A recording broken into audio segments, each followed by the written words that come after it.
Hello there, Comic Clan, and welcome to Comics and the Cross, the greatest streamers you have never heard of.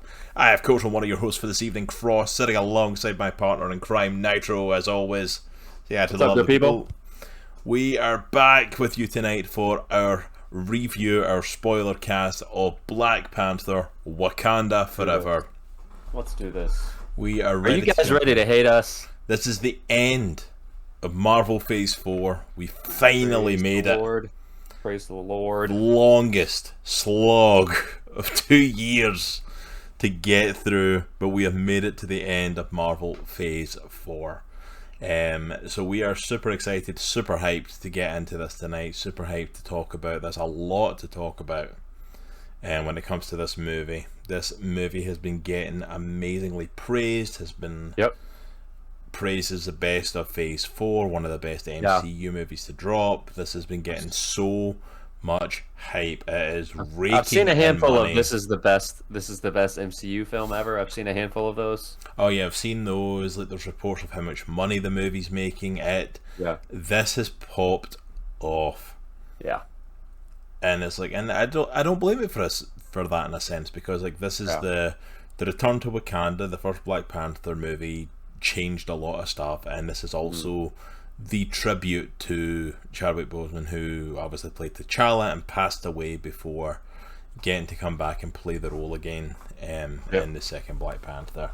Yeah. Thankfully we got him for multiple movies, though, thanks to Avengers Infinity War and Endgame. But but actually, before we get into everything, obviously we're going to be doing some pretty intense spoilers here. So if you have not seen the film and you are averse to spoilers, I would just join us another night. Yeah, catch us up, and you can definitely catch up with us. I'll put the links in chat now. Actually, the podcast gets uploaded to pretty much everywhere that you can get your podcast from, via Anchor. So please go and hit that first link there for the podcast, or go and check out our YouTube channel. And the first link of the YouTube channels there is for the podcast one. Go and subscribe there. It will be getting uploaded in those places later this week. So please go and check it out there. If you want to avoid spoilers for this, then completely understand.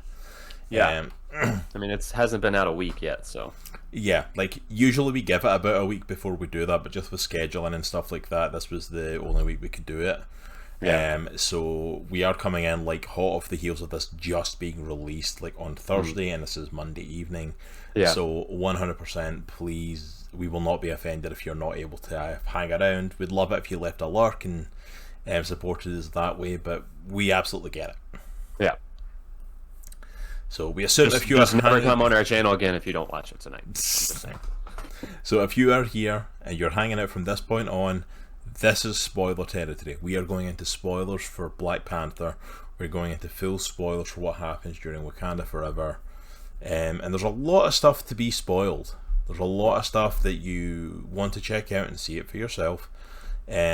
Some stuff was major spoilers, some stuff not so major spoilers. Like, I think they were in spoiler territory. You can say Shuri obviously becoming the new Black Panther was like the worst kept secret of the entire movie. Especially one of the last trailers that they released, and they showed her landing. I'm like, okay. They showed her using who else could that be? They showed her using the freaking weapons that she used in the previous movies, and I'm like, the weapons that only she uses. Yeah. And then I saw was at Heroic Hollywood like talking about, what do you think of Shuri's Black Panther costume? Like days before it was released. And it's like, thanks, you jerks. And it's like, wow, so if you didn't know Shuri was Black Panther, that's definitely put it in that direction. For anyone who's a comic book and aficionado, like, we all kind of knew that Shuri was going to be the new Black Panther, because in the comics she does become Black Panther at one point. To all the people that were going nuts, they're making a female Black Panther, like, let's not have this argument every time there's a female hero. Yeah, it happened in the comics. They did it in the comics. It's perfectly fine. A woman can be the Black Panther. It's okay. We're not like, let's not get into this argument, because one of those arguments is like, stop changing our heroes, and I'm like, literally at the same time both Shuri and T'Challa were Black Panthers. Yeah. It's okay. The world is not going to be destroyed. We're allowed to have Shuri take on that role. It is perfectly fine. I mean, that was my assumption going in, was that she was going to take the mantle. Either her or Nakia. I never really thought that face the Dora Akoyo. Milaje, yeah, Okoye was gonna take it. So I was Yeah. like, it's either gonna be Nakia Well, or there was yeah. actually what I never thought Okoye was going to take it, except for one moment in the movie, and I even leaned over to you because I'm like, if they do this, I I want to remember. call this out. I remember. And boy, was I let down with that because they built that up, and because at first I was like, they're not really building Shuri for it. Shuri's like struggling and going through her grief, and I'm like, and then like Okoye gets stripped of her generalship and all this stuff, and I'm like, oh, maybe they are going to go a different direction, and that's how she's going to get back in the phrase, become Black Panther. No, they were setting her up to get an Iron Man-esque suit that was completely pointless. We call it the Iron Milaje, The if you Iron will. Milaje, oh dear. That was given to her, and then some other random Dora Milaje chick who they decided to make important like halfway through the movie, and she Yeah. got the other suit. And I was Yeah. like, okay. Yeah. But yeah, so like Shuri being that was not a massive spoiler. Some of the other spoilers were pretty big though. Yeah. And we'll get into them as we go. So right. initial thoughts then. Yeah, yeah. So let me flip the table on you because you always ask me first. No, because you've been doing this for the last little while. You keep saying I'm flipping the table, and like for the last like 5 movies we've watched, you've asked me first. So I'm asking you first. What were All right. What were All your right, so- thoughts? What were your thoughts? Going in. What were your thoughts like going into this? Obviously, like Yeah. what did you think was going to occur? Because we knew that Chadwick Boseman had passed away. They were still going ahead with the Yeah. movie. What were your hopes for the movie? What did you think when you'd seen the trailers and got our first look at Yeah. it? And Yeah. then what do you think now, like having seen the full movie realized? So you and I have had several conversations on and off air about how, I was like, dude, this movie needs to hit. Like, Marvel needs this movie to slam in order for people's interest in the MCU, the people who haven't already given up on the MCU in Phase 4 to stay, Yeah, absolutely. You're coming off the heels of Doctor Strange, Multiverse of Madness, which arguably is a mediocre movie at best. Yeah, You're coming off Thor: Love and Thunder, which I think is universally, outside of a few people that I know, universally just everybody hates it. yeah, that was not a good movie. Yeah, it is objectively an awful movie. Okay, and if you disagree with me, that's fine. If you like it, that's cool. But anyways, so setting the stage for Black Panther really needed to hit. This movie needed to be good, and I was really pulling for this movie to be really good. And then the first trailer dropped, and they had the homage to Chadwick Boseman at the beginning. It had your first tease at Namor, I think, in the first trailer, either the first or second trailer, and I was like, this looks amazing. This looks amazing. Yeah. It's coming off of the jokiness of Thor: Love and Thunder, and they're starting to take themselves serious again, which is what I have always liked. I like Winter Soldier. I like those types of films that take the subject matter and put it in a really serious situation. There's levity, yeah, but that's not the focus. So I was really excited for this movie. I was super hyped. We went into the movie. I was never in the recast T'Challa camp, so I was 100% okay moving forward. Sans King T'Challa, right? Coming out of the film, I liked it. I don't know if I didn't love it. I liked it. I think it was a decent entry into the MCU. It's one of the better Phase 4 movies, although I don't think that's saying a lot. Yeah, it's not exactly a high bar to clear. Yeah, I think the way that they did Namor, if you're a hardcore purist with Namor, I can understand why you're upset, why you would be upset, because they basically changed everything about him, other than a few key like visual things. They've changed everything about his character almost. But that being said, he's freaking amazing in this movie. He's easily one of the best, if not the best, parts of this movie. Oh yeah, he stole the movie 100%. This was Namor's movie, a lot of it. The action was awesome. I think it suffers from some of the same things that other Phase 4 films suffer from. Not necessarily the comedy thing, but there's some pacing issues. There's some writing issues, in my opinion. There's some really shoehorned things into this movie that really, honestly, don't belong in the movie, and they do nothing to further the plot. Yeah. So overall, I liked the movie. I didn't love it. It had some serious issues, but when it hit, it really hit. There was some amazing sequences in this movie. Yeah, I would say for me, this movie was decidedly middle. I definitely think it's one of the better Phase 4 movies. Easily. Yeah. Like, it clears that bar easy. Mm-hmm. You know, definitely second or third on my list, depending what day you ask me and what I'm feeling on the movie. Because like we talked about, like the stuff, like if I think about the stuff that was just bad in the movie, and I'm like, oh yeah, it's definitely third place. But then if I think about the stuff that really hit, it really hit well. Like when Namor was introduced, like his introduction in the film was like, holy crap, that was most awesome. of the stuff to do with Namor, like, hit home. It was perfect. It was a home run easy. Like I'm excited for more Namor in the MCU easily. Agreed. Off of this. Agreed. Yeah. But yeah, I feel like there was stuff put in here that didn't need to be put in here. Mm-hmm. Some I can understand why. Some I really don't. Yeah. But overall, I feel like it was a good story, and we had a lot of great stuff coming out of it. Yeah. Yeah. And that's the thing. So much stuff in this for me hit really well. I think the story and a lot of it was where the major faults that I find were. Yeah. The acting was superb. Was amazing. From, what's her name that plays the Queen? Queen Ramonda. Completely. Angela Bassett. Angela Bassett, thank you. Completely blanked on her last name there. She was phenomenal. Dude. The power that woman had in her performance was insane. Yeah. And she other than Chadwick Boseman's death, I'm sorry, King T'Challa's death, because they open with like basically a funeral scene for King T'Challa. Other than that, Queen Ramonda is the emotional push. It's the emotional drive for this film. She is so much heart in this, and that's the thing, because like they take the chance to focus very much on the main characters. Mm-hmm. And it's the 4 main women round the story, the 4 main women that were round T'Challa.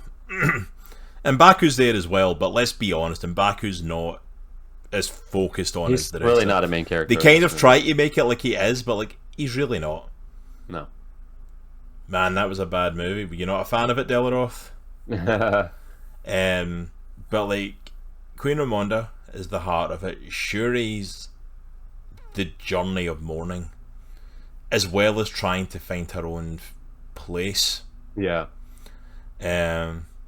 Okoye, it deals with a lot of her stuff, and then what's her name? Lupita's character. Lupita Nyong'o. Nikita. Nikita. Right? I keep forgetting her name. Nikita. Her character was an interesting one. Nakia, I'm sorry. I think Nakia. Nakia. Yeah. Like, Nakia was an interesting character for this one. She was put into a main spot, and she deserved to be there. She's a phenomenal actress. Amazing. She deserved that spot, but like I feel like she's the one that went on the least journey of this. Of them. Yeah, the Chadwick tribute was really awesome, but some of it was a bit of a slog story-wise, but like I felt like the acting was on point. I felt like the cinematography was phenomenal for this. The soundtrack for this movie was amazing. Yeah, I agree. They originally created stuff, and then the songs that they used throughout it were so well done. Like, I need that soundtrack. It was so good. I feel like so much stuff like that was done well. I think I was telling my wife about this earlier because she loves to write and she loves. Oh yeah, Delaroth, we're going to get to that, don't you? We're getting to that. We are going to get to that. We had issues with that as well.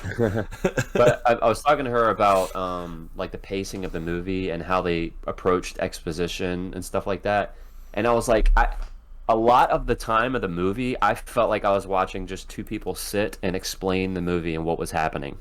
Mm-hmm. And that happened like quite a few times, more than 2 or 3, I think. And I think where other really good Marvel movies excel is they're able to do multiple things at once. They're able to have action, but also have exposition explained by the action. They're not telling you what's happening. Yeah. They're showing you. Something is happening and they're showing you. They're not telling you, you know? And I feel like this movie like suffers a lot from that. There's a lot of There's a lot of just sitting down, talking, and explaining stuff. When I think it could be done in a more interesting way that can propel the story forward, and it doesn't have to be a 2 hour and 40 minute movie. You know? Absolutely, absolutely. I think, yeah, there was a lot of sitting and kind of talking about stuff, which I'm not against in a movie. No, But I I'm don't, not. but I don't feel like the progression of the story in that direction was a good idea, especially when you could have had a lot of the talking revolving around the emotional journey of these characters, because there was a lot of emotional journey to take place. Yeah. And to Delaro's point, as he's saying there, it's like they're setting up the Ironheart show, obviously, with Riri Williams, but she was a really weird MacGuffin. Let's talk about Ironheart for a little And that's essentially what she was. That she was a glorified MacGuffin in this movie. Yeah. She was they needed something, because like I love the fact that we set up Atlantis. I've literally lost the name of what they call it. Talakan. Talakan.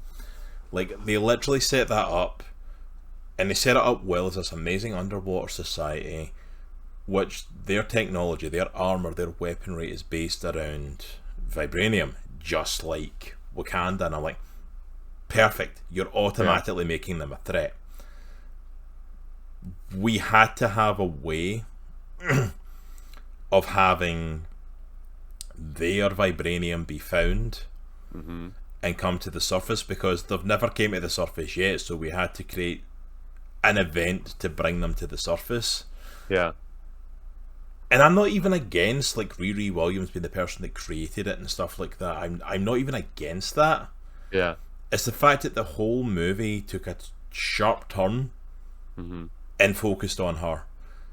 When it was when we did the tribute to Chadwick, and when it was the emotional journey of Queen Ramonda and Shuri, it was a great start. Then I felt like we took a journey there to find a way to get Namor involved. And like once Namor was involved and we saw his city, his underwater society, when it came to the war with them, with the two societies coming and clashing at each other, phenomenal. Yeah. It was a good storytelling. Riri Williams was a MacGuffin. That I love the fact of like once we like flooded Wakanda, we essentially forgot about Riri Williams. Yeah. She stopped being an important part of it, and I'm like, we shoehorned her in so badly, and she was not needed. There were several things that I didn't like about the entire Riri Williams Ironheart thing. For one, and I know I might be a little nitpicky on some of these, but one, no person on God's green earth is going to convince me that that lady is 19 years old. I'm sorry, it's just not happening. There's a suspension of belief that needs to happen for me to assume that that is a 19-year-old person. All right, let's just put that out there for one. Two, nothing to do with the overall arc of the story, other than her finding the vibranium. That's it, which could have been done without her. Yeah. And three, I'm not an Ironheart like aficionado from the comics, but the entire drive of Ironheart was that she was a protege of Tony Stark in a way, right? You have that they have that suit that's based on Iron Man's suit. It has the arc reactor. She's learned stuff. You know, I know he's out of the picture at the time, but she's learned stuff based off what he's done. And none of that was in the film. None of that was in the film. Okay, see the way they set up the movie? Even just take if she is included, her creating the Ironheart suit doesn't make sense. Why would she create that suit? The suits that we talked about, the awful suits that Okoye and the other one get. Oh, so bad. Why does Riri not just put one of them on? Yeah. It's essentially an Iron Man suit. Why did you build this thing from scratch when Shuri has literally already built these? Yeah. And created these suits to wear? There is no reason to build a suit that's Ironheart. There is no reason to build a suit with an arc reactor based on Stark's technology. There is no... You know what I mean? Like, consider what Stark builds his technology, even his most advanced suits. Yeah. That's nothing to Wakandan technology. Stark is a genius, and his technology is baby stuff compared to what Wakanda can do. Yeah. Like, legitimately. Can Caleb, you're hilarious, dude. The movie was garbage. Space Hulk coming in. I think the Riri Williams stuff. Yeah, and Delaroth. Why did she create the Ironheart suit to just leave it? To literally just leave it in Wakanda? In my opinion, the Riri Williams / Ironheart stuff was easily one of the worst parts about the movie. In my opinion, easily. Again, that was like a 30-minute section. I think you could have taken out of the movie, had somebody else find the vibranium, and still had everything else that was in the movie, and it would have been fine. It would have pulled the same weight. She legitimately had no reason to be what they used to set that up. Like it wasn't the best film, but it definitely wasn't the worst. Agreed. That's essentially how we feel Space Hulk. Yeah. And we essentially feel that like it's very middle. Like it wasn't phenomenal. It definitely had issues, but it was still enjoyable. It was really good in a lot of ways. Yeah, just have Val find it. Have her hire a scientist to make the machine, and you could still have everything play out like it did. And yeah, that's another thing. Delaroth were you throwing when like freaking Val showed up? Yeah, the head of the Thunderbolts, who's like Ross's ex-wife. Or not Ross. Was Martin Freeman's character, like his ex-wife? And it's like, why are you in this? This is so random. But all right, so I mean, obviously, we're not huge fans of the Ironheart section. What were we fans of? What were some cool stuff that happened in the film? Well, to talk about good stuff that happened in the film, let's kick off with the elephant in the room, the funeral scene. This very start of the movie, the T'Challa's funeral scene, as well as that being the honouring of Chadwick Boseman, because that's how they kicked off the whole movie. What did you think of the way that they handled his funeral and they handled that celebration? I've seen some people say that it was like the way that they did it was gross and tasteless, and I can't disagree more. I feel like the way that they did it was the perfect amount of they look like they're really mourning Chadwick Boseman to this is a movie and this is a fictional character, but it carried the weight of both. And I think it pulled that balance really, really well, and it was a really good opening, I think, for the movie to kind of set the tone for the film, set the emotional tone for the film. Yeah. I don't know, Space Hulk, I think he's saying he did like the thing. Yeah, I did like it. I was just saying I've seen some people say that it was not tastefully done, and I think it was. I can understand where some people are coming from, because like when I saw the funeral scene kicking off, I was like, okay, this is going to be a very sad and somber moment, and it really threw me seeing all the celebration going on. Yeah. After seeing all the somber carrying the Black Panther casket, and it's like, and then like all the celebration, it threw me for a second. But I think that's because that's how we deal with death. Yeah. It's like we deal with death in the fact of like it's a very somber occasion. Like we talk about remembering the good times and all that, but it's still a very somber affair.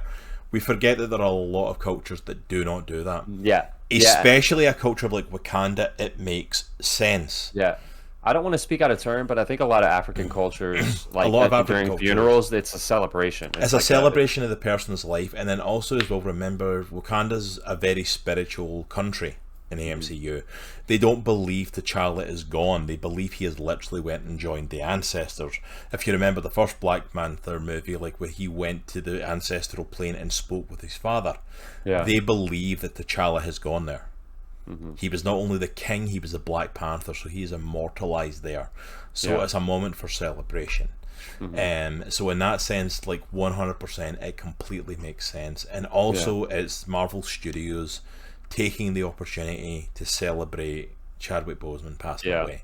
Especially even like the fact that it cuts to the mural on the wall that we saw during the trailers and stuff. And honestly, I really appreciate that they did this, because when he passed, it was a huge, like, it rocked everyone, especially fans of the MCU, and I really appreciate them allowing us to kind of mourn and grieve, even if it's just that little bit, for Chadwick Boseman and his T'Challa Black Panther. I really appreciate being invited into that. That was really cool.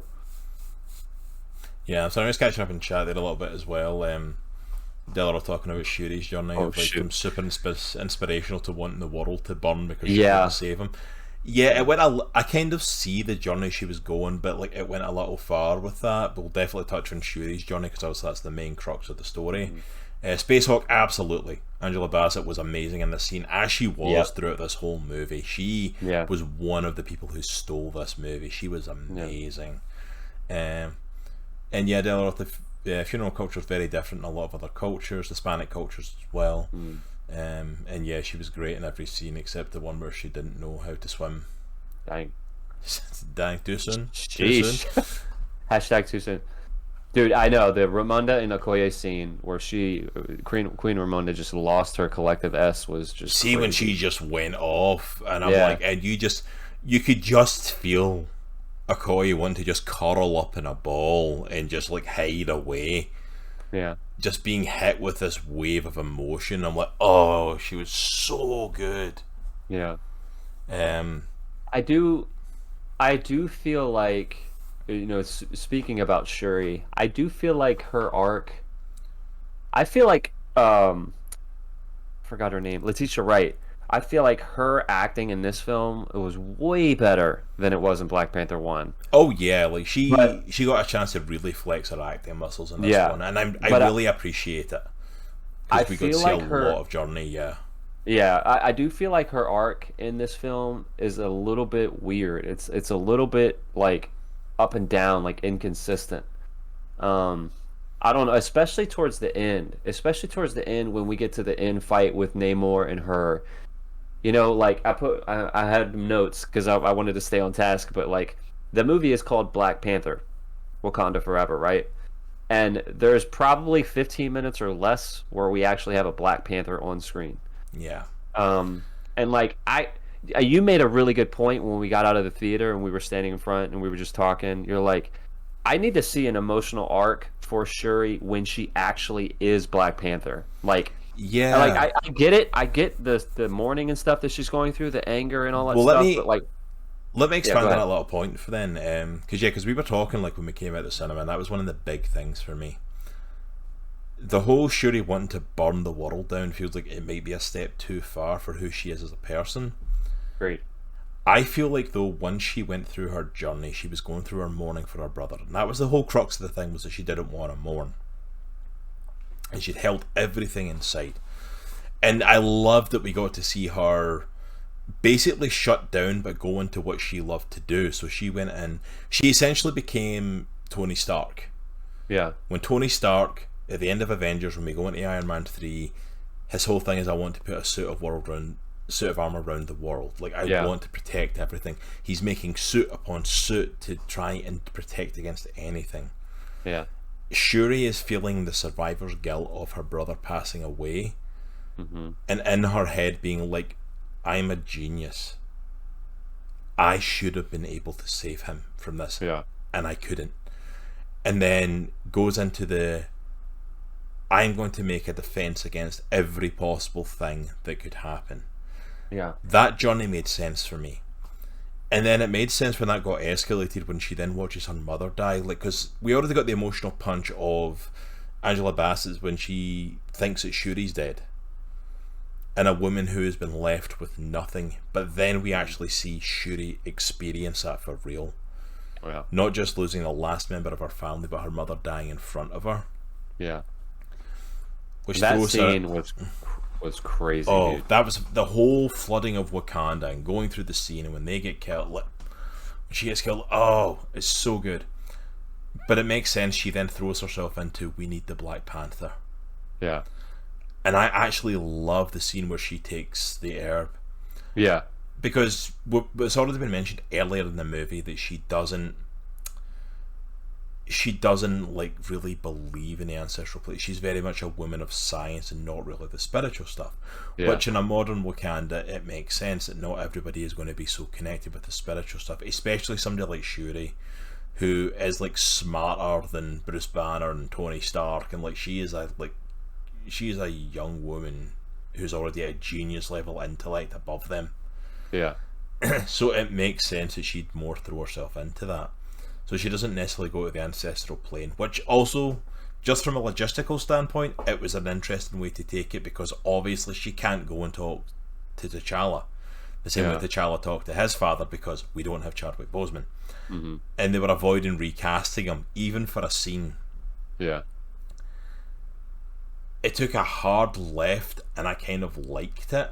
I just wish we'd got a more chance to explore it, which again, spoilers, if you guys haven't heard us say spoilers yet for the last hour. She ends up sitting in the throne room. Talk about out of left field, dude. And when she walks around the throne, she thinks she's going to see her mom or stuff, which would make sense. Sitting in the throne is Killmonger. Which, technically, he would go to the ancestral plane as well. He was king, and he was a Black Panther, even if it's briefly. Yeah. So, like, it kind of makes sense. But hard to face him. Was Shuri like dealing with it because she is a young woman who's now basically been thrown into a position of leadership, is dealing with the loss of her brother that she has been ignoring for a year and not wanting to deal with. The loss of her mom now hitting her head on. She lost her father years ago in a horrific terrorist attack. Yeah. And she's now being confronted by anger and sadness and rage and all this, and that Wakanda's now looking for answers because Namor has said he is coming back. And if they are not going to team with them, if they are not going to make an alliance, he will basically wash them off the face of the planet. Yeah. And after that last attack, he has proven he is capable of that. This is the biggest threat Wakanda has ever faced. And Killmonger comes with some interesting stuff that also happens to be true. Because he's like, why did you take the herb? Which is a really interesting question that we do not spend enough time processing her journey with. Because why did she take it? It was a very different reason of why her father became Black Panther, why her brother became Black Panther. She has shown zero interest in being Black Panther. Why did she want it? Yeah. She took it so that she could be strong enough to defeat Namor and save her people. Yeah. The exact same reasons that Killmonger wanted it. To fight out against injustice and save the people that he saw as his people that were under threat. When I realised they were doing that, I was like, oh, didn't see this coming. Yeah. Where she ends up at the end of the movie is a perfect ending, because she has to go through that journey of realising, no, she has to be more like her brother. She has to be noble. She has to be wise. She can't just give in to the anger.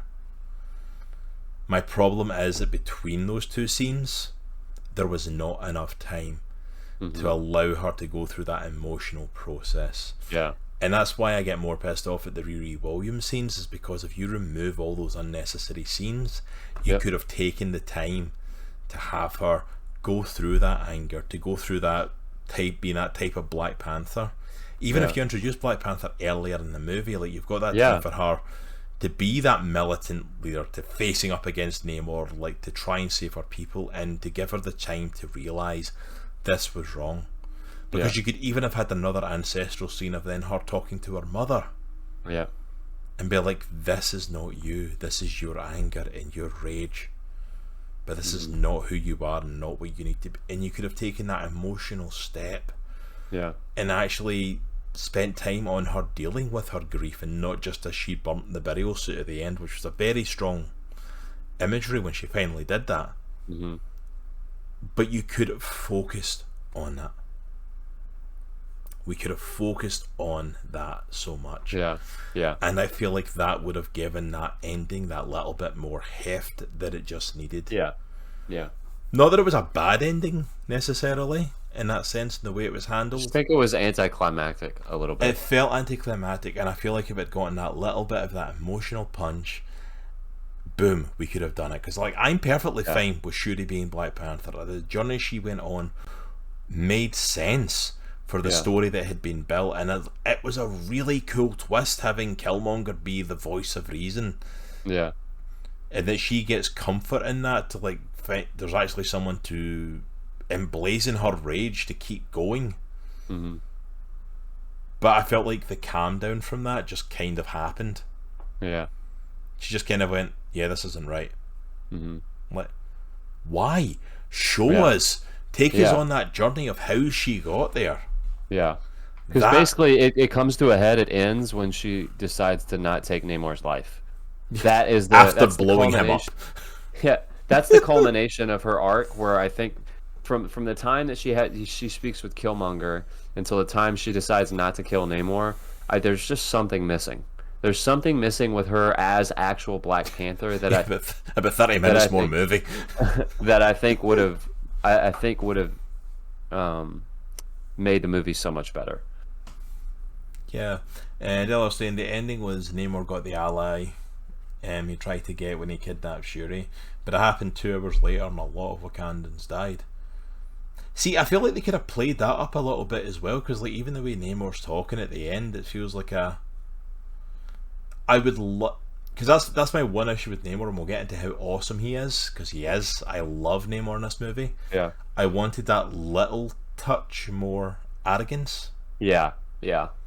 We saw glimpses of it. I wanted a little touch more arrogance, and I would have loved it to be a case of like if this had all been like a ploy to get them as allies on the surface, because that's what he needed for his people. Like if the whole thing had been, we killed half of Wakanda or a third of Wakanda, like, he doesn't care. Yeah. But to get her to go on the journey to get to where he wanted her, if that had been the whole journey, and play that up a little bit more of like, I got what I wanted, who cares who won that final fight, this is what I was after, and really play it kind of like what they did. I felt like they had to turn it up, kind of like what we talked about a couple of weeks ago with Black Adam.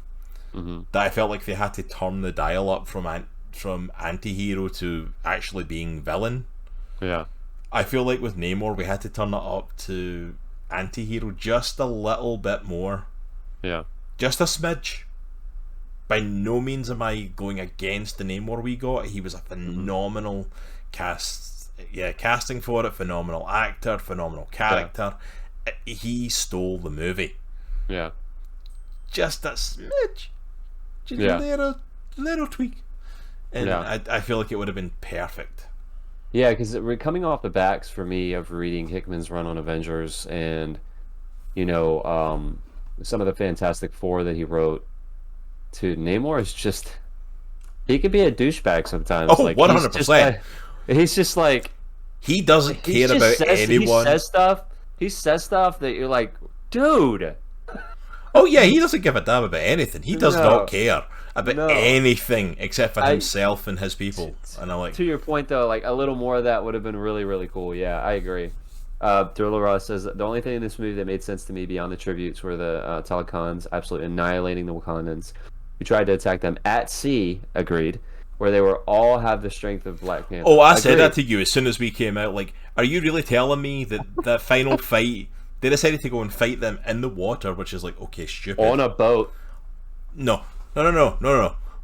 Let's focus on what you just said there. On a boat. Yeah. You're fighting mere people, and you brought a singular boat. Yeah. And what, 2 or 3 aircraft? A boat. How did you win? Yeah. How did you think you were going to win?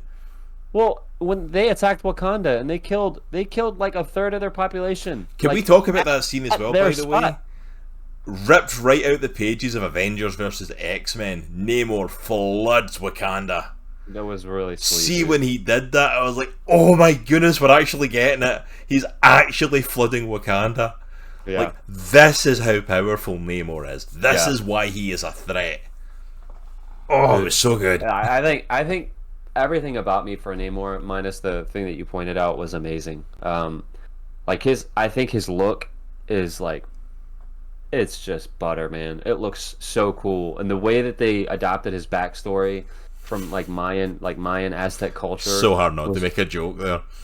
Was really cool. It's like he looks like butter. Like, you want to rub butter on him? What? I didn't say nothing about rubbing nothing. All right. It's like, what?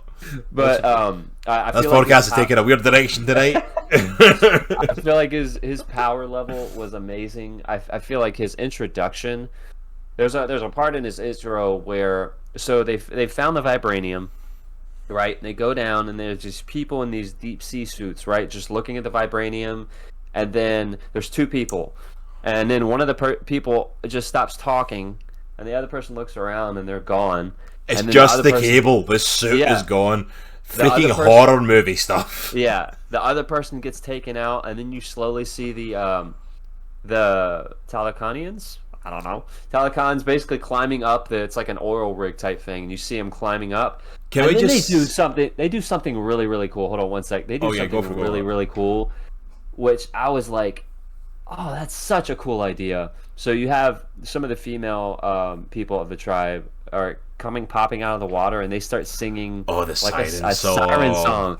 I'm like, and the people who are hearing it just are walking off the edge of the oil rig into the water. I'm like, dude, that is so cool. That is such a cool little thing. That blew my mind when they gave them a siren song that was drawing people off of the boat, and I'm like, oh, that's such a badass move.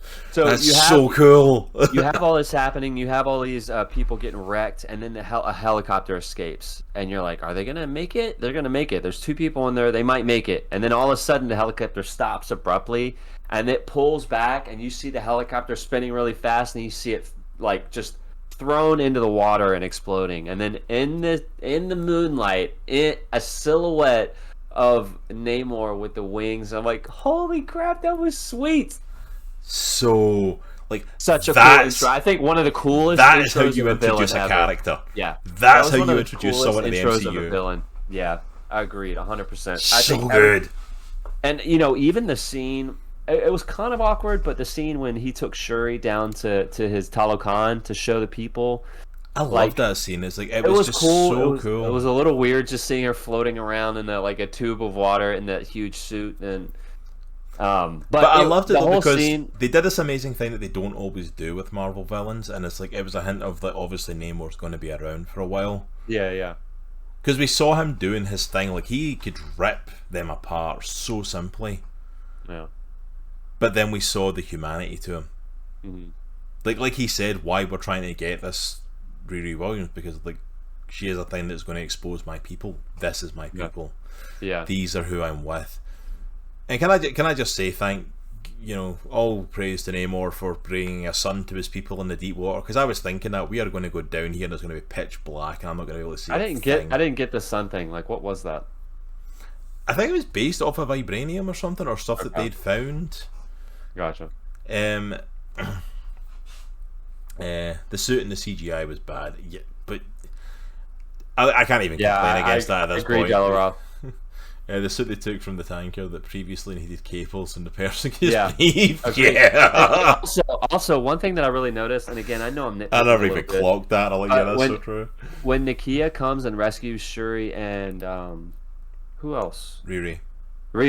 When they're in the cave at Talokan, she just pulls them up, and they're wearing these just face masks. That's it. So no effects of being really deep under the water and then coming up really quick. Nothing happens. They're fine. They're just wearing the face mask. They're good to go. Yeah. I'm like, come on, as opposed to the people from Talokan who have evolved and became this way and adapted to the water so they can do it. Yeah, the Wakandans can just do it as well. We can just pop up and we're fine. I'm not a scuba diver, but I'm pretty sure there's this thing where if you come up too quick, you die. More or less. I'm pretty sure that's the thing. Yeah, more or less that's the thing. Yeah, but I loved getting to see his world, and I loved getting to see the people. And can we just say as well, I loved the backstory for Namor. I think it was said, it might have been Delaroth that said it, the naming of Namor, the child without love. That's where he took his name from. And I'm not going to call him Namor though. Let's be honest. I'm going to call him Namor. Well, nobody calls him Namor except himself. He goes my name is Namor. When Prince Ramonda called him Namor, I was like, okay, I'm good. I'm calling him Everyone else calls him Namor. He goes Namor, and I'm like, okay, is this just an accent thing? That's just the way you say the word? Or are we just going to not acknowledge that everyone else is mispronouncing it from the way that you've just literally told we say French fries, you say crisps, or what are we doing here? Yeah, it's like... Or, no, not crisps. Chips. Sorry. Everyone else was Namor. Yeah, Namor. Exactly. He was the only one that said Namor, and then everyone just basically went, no. Nah, I'm not calling you Namor. Like, literally everyone just said Namor. Namor. And I'm like, okay. But yeah, his backstory, like the way that his mom and the people who had been were literally on the verge of death, took this plant, which obviously the plant, they're highly hinting that the plant was vibranium in the soil that grew, and that's where that came from. Vibranium ayahuasca, that's what it was. And then they all went into the water to survive, but obviously because he was inside his mother still, he hadn't been born yet, he mutated, which I love the fact that we still included a mutation. I love the fact that was still part of it, because it's often forgotten a lot of the time when people talk about Namor, that Namor is a mutant. Mm-hmm. And he calls himself a mutant. No, he is. He's full blown mutant. Like just like the X-Men, just like everything. He's a mutant. And it's like, I love the fact that we still included that. 30 seconds after he said his name, Ramona says Namor. The real reason he killed her. Said they didn't even kill her, she just couldn't swim. Like, yeah, pretty much he flooded it and she just didn't surface in time, and it's like, I think one of the better parts of the film is when, you know, they attack Wakanda and it shows how brutal Namor can be. Like, I just think it's really cool, that whole scene where he's just destroying the airships and just he punches a hole basically in M'Baku. Oh yeah, he's just like ripping through the ships, launches M'Baku, like he's just. We didn't get the X-Men animated series jingle. It doesn't count unless we get that. I didn't even think of that until Delaro said it. Then I'm like, yeah, we did it. Freaking Kamala Khan. If they did that, I would have left the theater. Kamala Khan, who isn't even a mutant in the comics, gets the X-Men jingle. Namor doesn't, and I'm like, no, Namor's actually a freaking mutant. Why is he not for real? If they would have done that, I would have straight up got out and walked. No. Namor being ruthless was fantastic, though I don't know how he's supposed to get an ally out of that. Yeah, I think at that point, sorry, dude, go ahead. I was gonna say, I think at that point it was more a case of like he'd already gotten a no for the allyship. Yeah. So it was like, okay, you're not going to willingly join, so I'm just going to prove how dominant I am that you don't say no to me. Yeah. And the honest truth is, he almost got that. I think it's kind of established that he doesn't play well with others. So I think, like, you know, when he gets to the point where he's going to have to be as part of a group, as part of a group like the Illuminati or, you know, even the Avengers at some point, if that's going to happen, like, it's going to be out of a necessity. I think, like, we have to have him here because of his strength and of, you know, his dominion over the ocean or whatever, however you want to put it. And that's good. I think that'll have a really cool chance for him to have a really cool character arc as well. So, yeah, absolutely. I mean, I think it's going to be a really interesting journey to see where Namor goes from here, because like they're obviously keeping him around. Although I'm not going to lie, when like Shuri blows him up in that final fight, I literally thought in my head, holy crap, did they just kill Namor? Yeah. Like, no, you didn't just kill him. Thank goodness they didn't. But like, I'm really excited to see where they go with him. I'm really excited to see if we see an Illuminati, if we see Avengers. I'm excited to see what happens when he comes face to face with the Fantastic Four. I want to see him come face to face with freaking Doctor Doom. Arrogance off. I want to talk about, I think one of my favorite parts of the whole movie is that bridge fight between Okoye and Namor's general.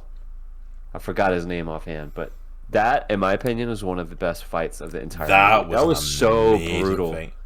It was. We even talked about it, like that was such a good fight that literally their fight later on, during the big finale, was so disappointing. It was so much of a just letdown. Them going at it with like their spears and their blades and just battling each other was so well choreographed. It was so good.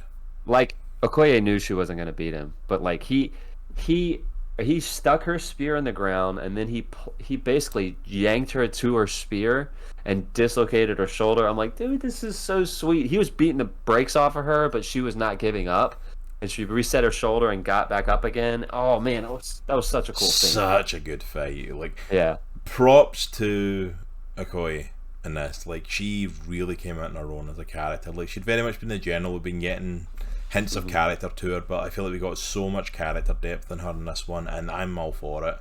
Those Iron Melage suits were garbage, though. Oh, That was yeah, not needed. word. That was not needed. Let's be honest. Yeah. Like, I think them being created makes sense from Shuri's perspective. Them actually putting them on And flying around like Iron Man. doesn't make sense. But yeah, Riri Williams built one from scratch, but we're going to give one of the two suits we already have built. With a box of scraps! Sorry. We're going to build these two suits. We're going to get Okoye, who's already talked about how much she hates this technology, to wear one. And then the chick who we tried to make a thing in this, the other one. Which, can I say that other chick, by the way, like, it was so random, her appearing, like, important in a couple of scenes, and then you're, like, disappearing in other scenes. Yeah. She literally appears as if she's meant to be an important thing in, like, 3 scenes. Yeah. The first scene, where they take out, like, the people that are trying to break in for their vibranium, and when she uses, like, the daggers that Shuri gave her. Yeah. The second scene, when her and Shuri are, like, just hanging out, kicking ass together.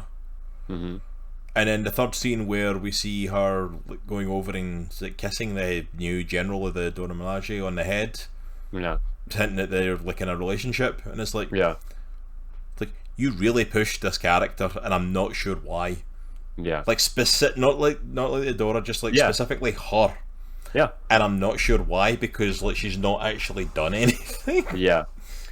Delarosa is talking about the suit. They look like the Moonlight Angels from the comics. So I'll be straight up. I had no idea Moonlight Angels existed before this movie, and actually until about 30 minutes ago. So yeah, I still think they detracted from the movie a bit. I didn't think they were that great. I don't think they made sense in my opinion. I don't know. It just didn't work for me. Yeah, I think that's the thing. Even if it's from the comics and stuff like that, it's like it doesn't always mean it translates well, and it's like yeah. And I feel like it was a forced thing for the end, and it's like it didn't work for me. Yeah. All right. Can I talk? I just want to mention one thing in passing. I realize I have a very unique perspective, and I mentioned this. When we came out of the theater. Can we just not do any more colonizer jokes? Can we just we've done like 40 of them already in the past 2 movies, and it seems like the butt of all of them is Martin Freeman's character, who is literally the only white character that's kind of helping them. I guess because he's the only main white dude in the movie, so like of course he has to get them. I'm like, we get it, or I get it. I mean, I guess I should say, since it's my perspective, but I think we're good with the colonizer jokes or the colonizer stuff. So I don't know. That's just me. Well, the favorite colonizer was funny, but don't need more. Like, yeah, like I like that kind of thing. It's our favorite colonizer. I like that kind of thing to it. But like when she literally they just keep harping on it. It's like, ironically, from like one of the few, like the only African countries that wasn't colonized at all, because Wakanda's remained hidden from the world. Yeah. But yet they keep making the colonizer jokes. I am literally looking up Martin Freeman's character name because like it keeps Everett Ross. I was right. It is Ross. Everett Ross. I feel like Everett Ross, like, don't get me wrong, I'm glad he was in this, and I think he needed to be like the American contact for them and stuff. He was kind of pointless. Yeah, he was just there to push the plot forward, literally. Just to put forward plot points and to introduce the fact that Val, who we've literally seen in like 2 movies and a TV show at this point, briefly, and is setting up the Thunderbolts, is actually the head of the frickin' FBI. Yeah, CIA. Or CIA, sorry, yeah. Yeah. She's the head of the CIA, and she's Everett Ross's ex-wife. That's literally the only role that they played in this. Because I even found myself looking at Val, because like she's changed her hair, she's got this blonde streak through it now. Yeah. So I literally had a couple of moments I was looking at her like... Because they didn't say her name at first, they were referring to her like as like her title and stuff, and I was like... Yeah. Is that her? Yeah. It looks like her. Does she just look a lot like her, or is it someone else? Because if it's actually Val, it's very random. And I got to the end of the movie and went, yep, it was really random, because like the only point of it was to show that she's the head of the CIA. Like, oh, so we're officially making Val Amanda Waller for the MCU. Yeah. Head of government organization that creates a suicide squad to go in and do missions. Exactly what's happening. She's legitimately becoming Amanda Waller. for the Marvel universe. I honestly didn't mind Martin Freeman's character in this, or Elaine from Seinfeld. I don't feel like they added a lot, but I also don't feel like they took away a lot like Riri Williams' character did. Yeah, like it made sense to put in there, but I think that's it. They weren't a focus point. They weren't focused on. It was literally they were there to help move the plot along. Yeah. It felt like the movie stopped to go get Riri Williams and shoehorn her out of the story to then just go, you're not needed. Yeah. For her then to create an Ironheart suit that she doesn't keep, even though she's clearly going to have to get it back because they're doing an Ironheart TV show, so she clearly needs to get the suit. Well, I mean, what I can say is at least Martin Freeman's character was in the first one, so there's a thread of continuity with him. He's a friend of that. Being in the universe, right? Elaine's character, not so much. I would have liked to seen him interacting a bit more with the family, not just in like a terms of the actual moving the plot forward, but in terms of like the grieving process, because like he knew T'Challa, he'd worked with T'Challa. He was involved in the whole fight against Killmonger in the last one. Like he's been invested with Wakanda. Yeah. So I'd love to have seen him doing a lot more than just like, we're sorry for your loss to Queen Ramonda on the phone. You know, but I felt like it was used just to move the plot on, and it made sense. How do they find out what the Americans are doing and keeping up to tabs with that? They've got someone on the inside who's a friend. It made sense, but at least it wasn't. He's a Skrull, obviously. Yeah, Delaroth. He's a Skrull, as we'll find Anybody that's not that important is a Skrull. Let's be honest. That's a whole other thing with Secret Invasion, how we're going to do that with the Skrulls, but I still don't know how we're totally going to do Secret Invasion, because we've done this whole weird thing where the Skrulls are good guys and we're on their side now, and it's like it's getting really weird because the Skrulls were like a big threat for Secret Invasion. But that's a rant for another day. That's a whole other rant. All right, so let me pull back for a second and just talk about Phase 4 in general just for a second. Okay. All right, so there's been 6... I think it's 2023, Delaroth. I think it's 2023 Secret Invasion comes out. It's actually next year, I think. There's been 6 feature-length movies in Phase 4, okay? Started at the end of 2020 with Eternals, and this is the closeout, Black Panther, Wakanda Forever. The next one is Phase 5. Start of Phase 5 is Quantumania in February. Your Phase 4 movies, what's your ranking on those? And I know it... Started with Black Widow, like once before. Oh, I totally forgot about Black Widow. There's 7. And then it was like... Yeah, there's 7. It was Black Widow, and then it was like Shang-Chi, and then it was Eternals. Eternals was like a few in. Dude, I'll be honest. I totally forgot about Black Widow. I'm adding that to the list right now. Alright, so what was there? 7 feature-length movies, okay? So we had Black Widow, Shang-Chi, Eternals, Spider-Man No Way Home, Doctor Strange, Multiverse of Madness, Thor: Love and Thunder, and Black Panther Wakanda Forever. Okay, so we've got 7. So how would you rank them? Alright, so we're going to rank. We'll get back into the movie in a sec, but... You do your one, I'll do my one. We'll go back and forth. Okay.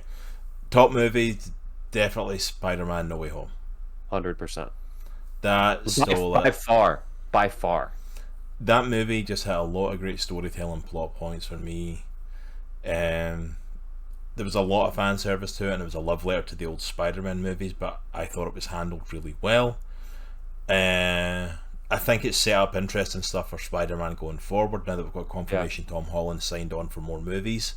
I think it's going to be really interesting going forward with his Spider-Man and having that secret identity back. So I'm intrigued to see where it goes, and I think it handled everything really well. Everything in it made sense.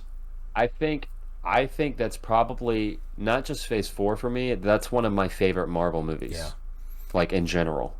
With one of Marvel's best villains to date as well. Agreed. So yeah, that's definitely number 1. So we both agree on that. So what's your number 2? Shang-Chi for me. I really like Shang-Chi. I think it's number 2 for me, but it's still a ways away from No Way Home. Like No Way Home has set the bar, and then Shang-Chi came in, and it was an awesome movie.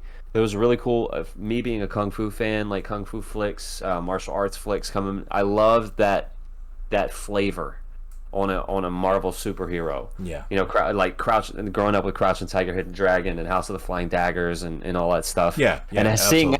seeing that type of cinema, or that type of like action and set pieces and stuff in a Marvel film, I was like over the moon. And they had some really cool stuff in that film. And I thought the relationship between Shang-Chi and his father was amazing. So Yeah. that's my number two. Same for me. I totally agree. Shang-Chi was an amazing movie. And Del was saying, I feel like I was watching Rumble in the Bronx. Like, It was awesome. it was such a good movie. Especially I in that think it doesn't high-rise get scene. enough. It doesn't get enough praise for how No. good it was. I don't think. I really enjoyed it. Like, Yeah. that's one of those ones that other people go, it was okay, and I'm like, no, this was phenomenal. And there's been a few Marvel movies I've been like that people have thought are okay that I'm like, this needs more praise. And Shang-Chi is definitely one of them. Yeah. Not the best of the phase, but definitely up there. And unlike some of the choices that are coming up next, not because the rest of the phase is awful.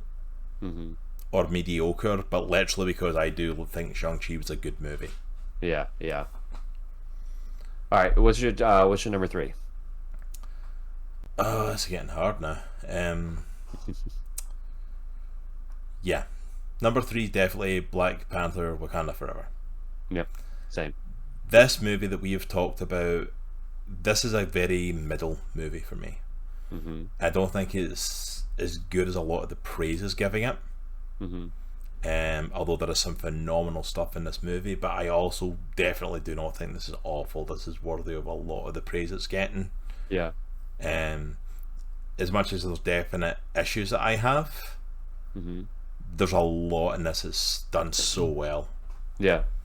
And the acting choices, the way the characters are portrayed in a lot of ways, like we talked about, Namor himself and the way that the whole his people are handled, and the whole attack on Wakanda, everything like that. Yeah. The celebrations of Chadwick are done well. There's stuff that's definitely not needed, absolutely. But overall, yeah, this is a good movie. It would probably be lower down on if it came out during like phase 2 or 3. It definitely would be about midway. Yeah. But in phase 4, for me it's ended on a high note. Yeah. I agree. I think for me it's a number three as well. And we didn't consult before this as far as our ratings, but yeah, I really like Black Panther. When it hits, it really, really hits. It has some glaring issues, but the stuff that it does right, it does really, really well. Absolutely. And I think Ryan Coogler needs to be pat on the back for a good portion of this film, just because I think he'd be patted in the back for the fact that he had a whole other movie ready to go and then had to rewrite everything. Yeah. And what he ended up coming up with was actually fairly awesome. All right. All right, number 4. What you got for me? All right, and this is probably where we're gonna split up, like differ a little bit. But for me, it's Eternals. I realize I see the head shake. I'm not even looking, and I see the head shake.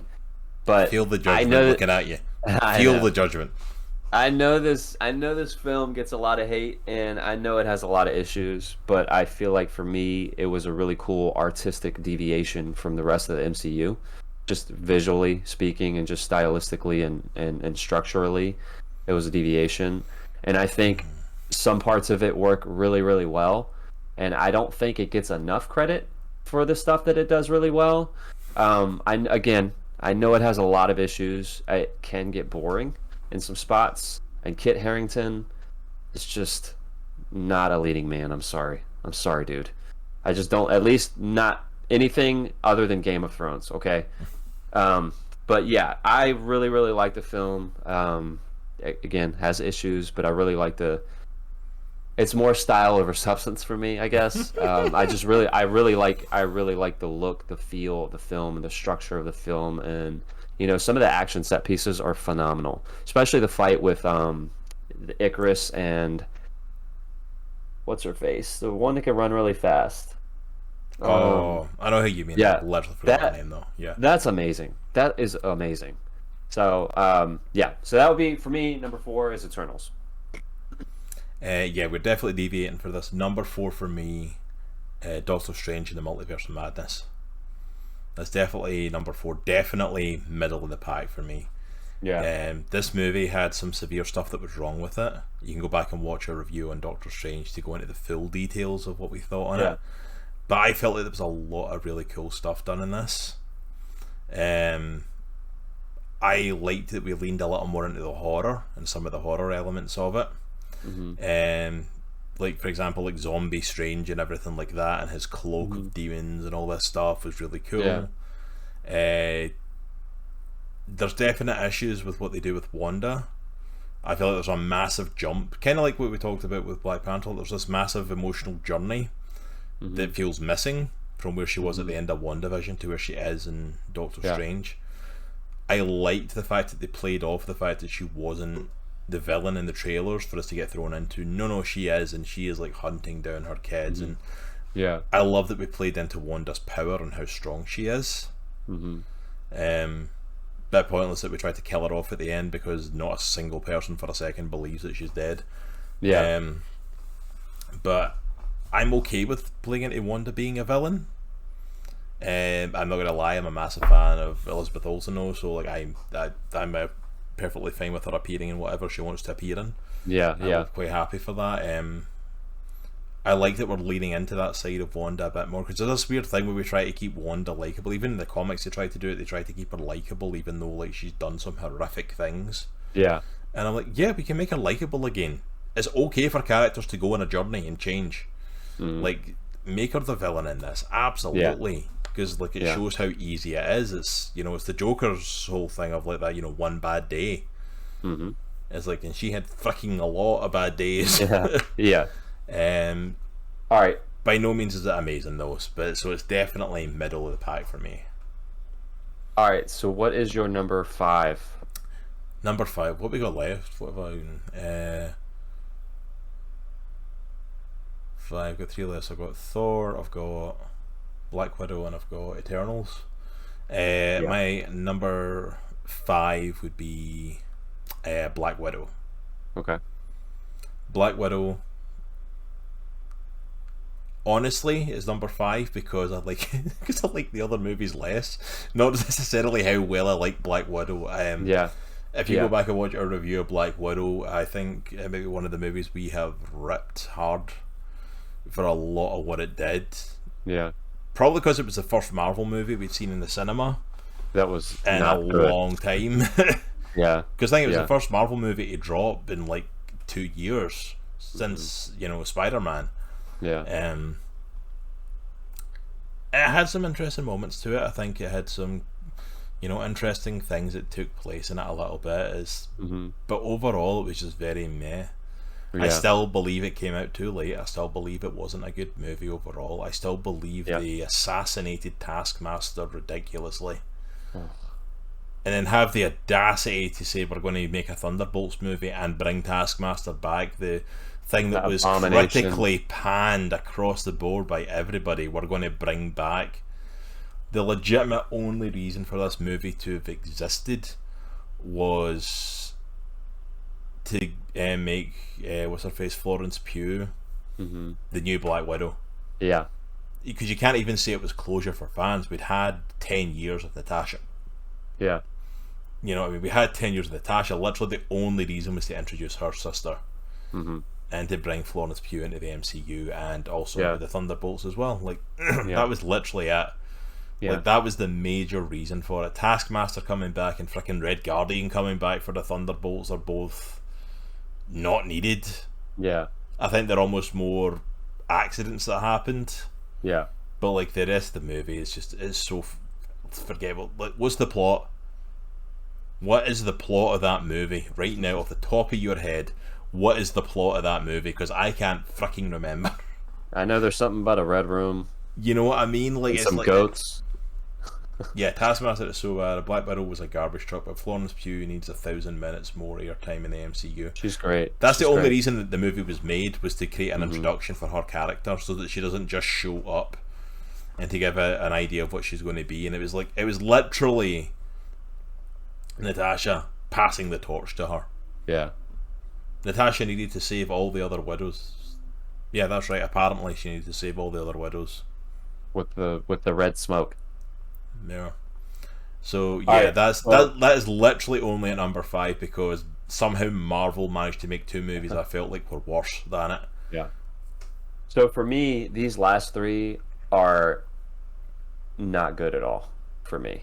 And I had trouble thinking about which of these next two I hated more, or I don't hate them. I disliked more. But I have Doctor Strange coming in at number 5 for me. Yeah, I felt you, man. So you really hated Black Widow, and we both were not fans of Thor, so like I knew it was going to be Doctor Strange next. So I know we've talked about this ad nauseum, so I won't go into super detail, but I feel coming off the heels of WandaVision, I feel like Wanda's arc was a good arc in that show. And I feel like where she ended, I don't think she was I don't think the consequences of her actions in WandaVision were panned out as they should have been at the end of that show. That being said, I feel like that was a good arc for her. She went through an entire grieving, anger process. She landed with acceptance, right? And then you have that end credit scene. I know where she hears Billy and Tommy with the book. What's it called? The Darkhold. The Darkhold. Yeah, I get that. But from that end credit scene to the beginning of Doctor Strange, Multiverse of Madness is an entire arc for Wanda that we do not get to see. Yeah, and her basically turning into a murder hobo for 2 hours. I just I'm okay with Sam Raimi. Like, I get his style of horror. I feel like it was way over the top in this movie.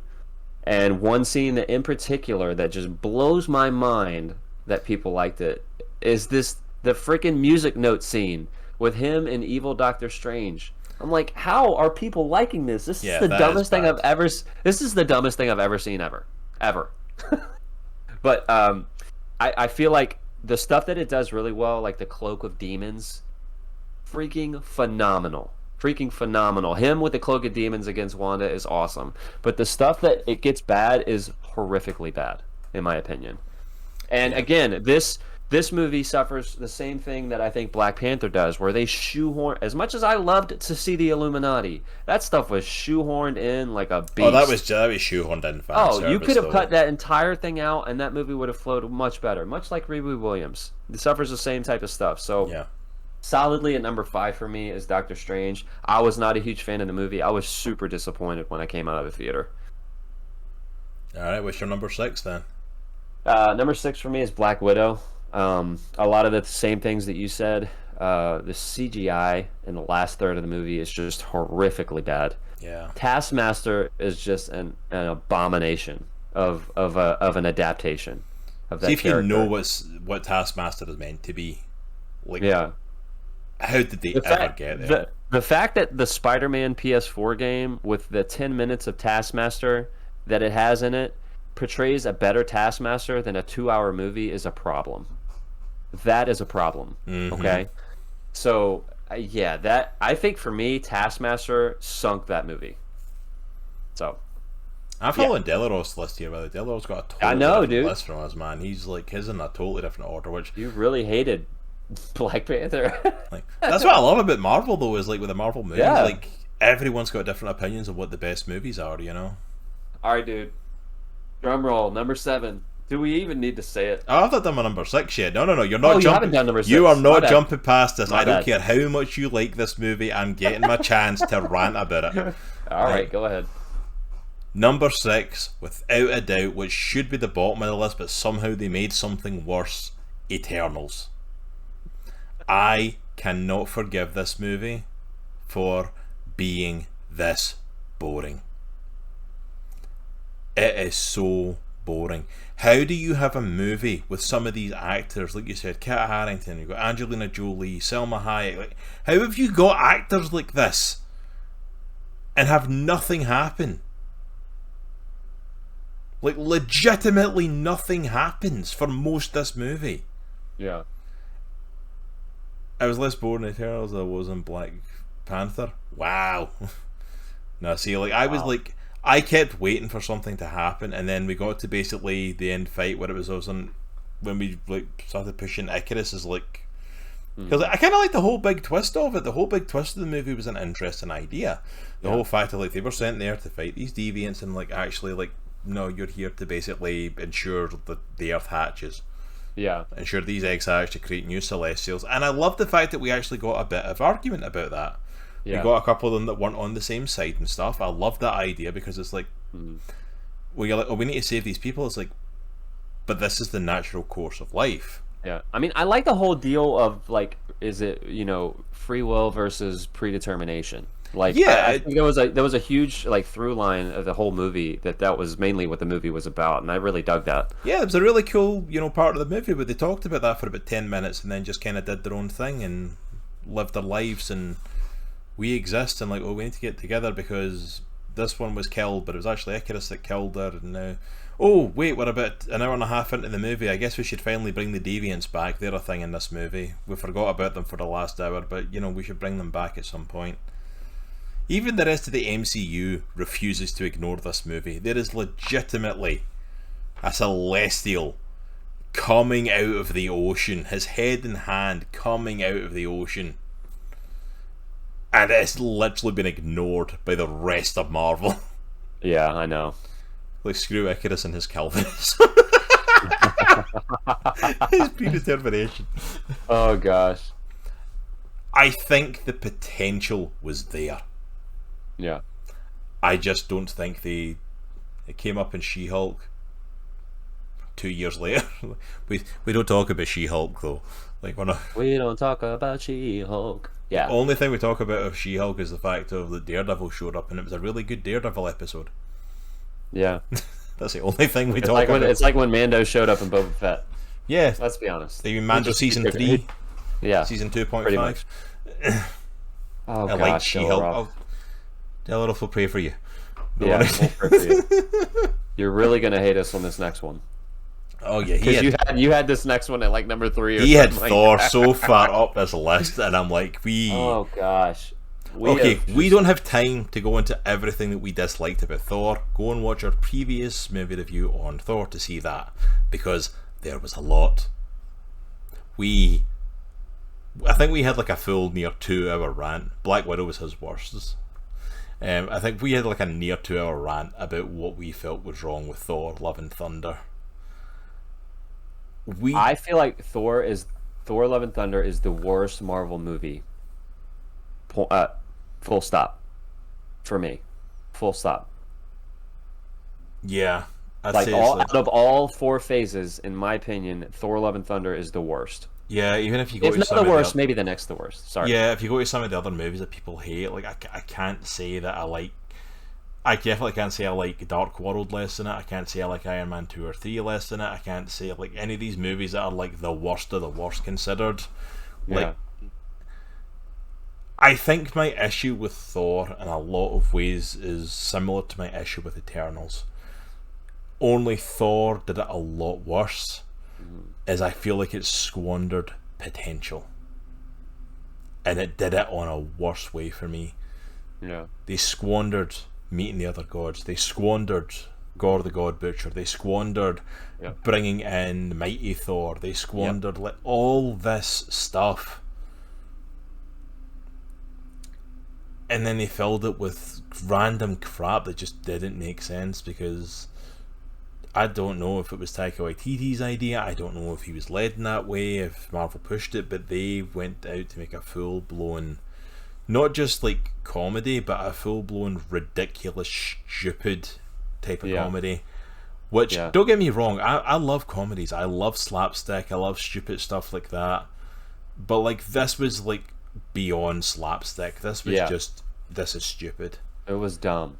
Like, it really felt like Taika Waititi just gave up writing this film, because if you go back to Ragnarok, like he didn't write that film. Like, he came in to direct it. The script was already there. There was some ad lib stuff that he was able to add. Yeah, there was stuff in which is like, this was his baby from beginning to end. He wrote this. He at least helped write it, and he directed it. And I could obviously tell. And I wouldn't say I'm a Taika Waititi fan, but I like some of the stuff that he's done. Like, I am in the minority that I'm not a huge fan of Ragnarok, but I appreciate some of the stuff in it. But Jojo Rabbit, man, that was an awesome movie. Yeah, I love that he does weird, bizarre stuff. I think it's like a really cool thing. Like, give the weirdos their stuff to do. It's like, like, you'll be amazed at some of the stuff they can turn out. Like you said, he's done some amazing movies. Even with Thor Ragnarok, I was a fan of Ragnarok overall. Don't get me wrong, there's some stupid stuff. There was a couple times. One Geek 411 coming in Whoa, with that whoa. raid. How are we all doing? What's up, everybody? Going We're on with just that party hammering of Thor: three. Love and Thunder right now. Yeah, we are talking our review of Black Panther Wakanda Forever. We're just doing our review of the Phase 4 and our ranking for it. Yeah. How are you all doing this night? This night? This evening? night. Tonight? All right, How are you all Claus. doing this night? How are you all Charles doing? Dickens.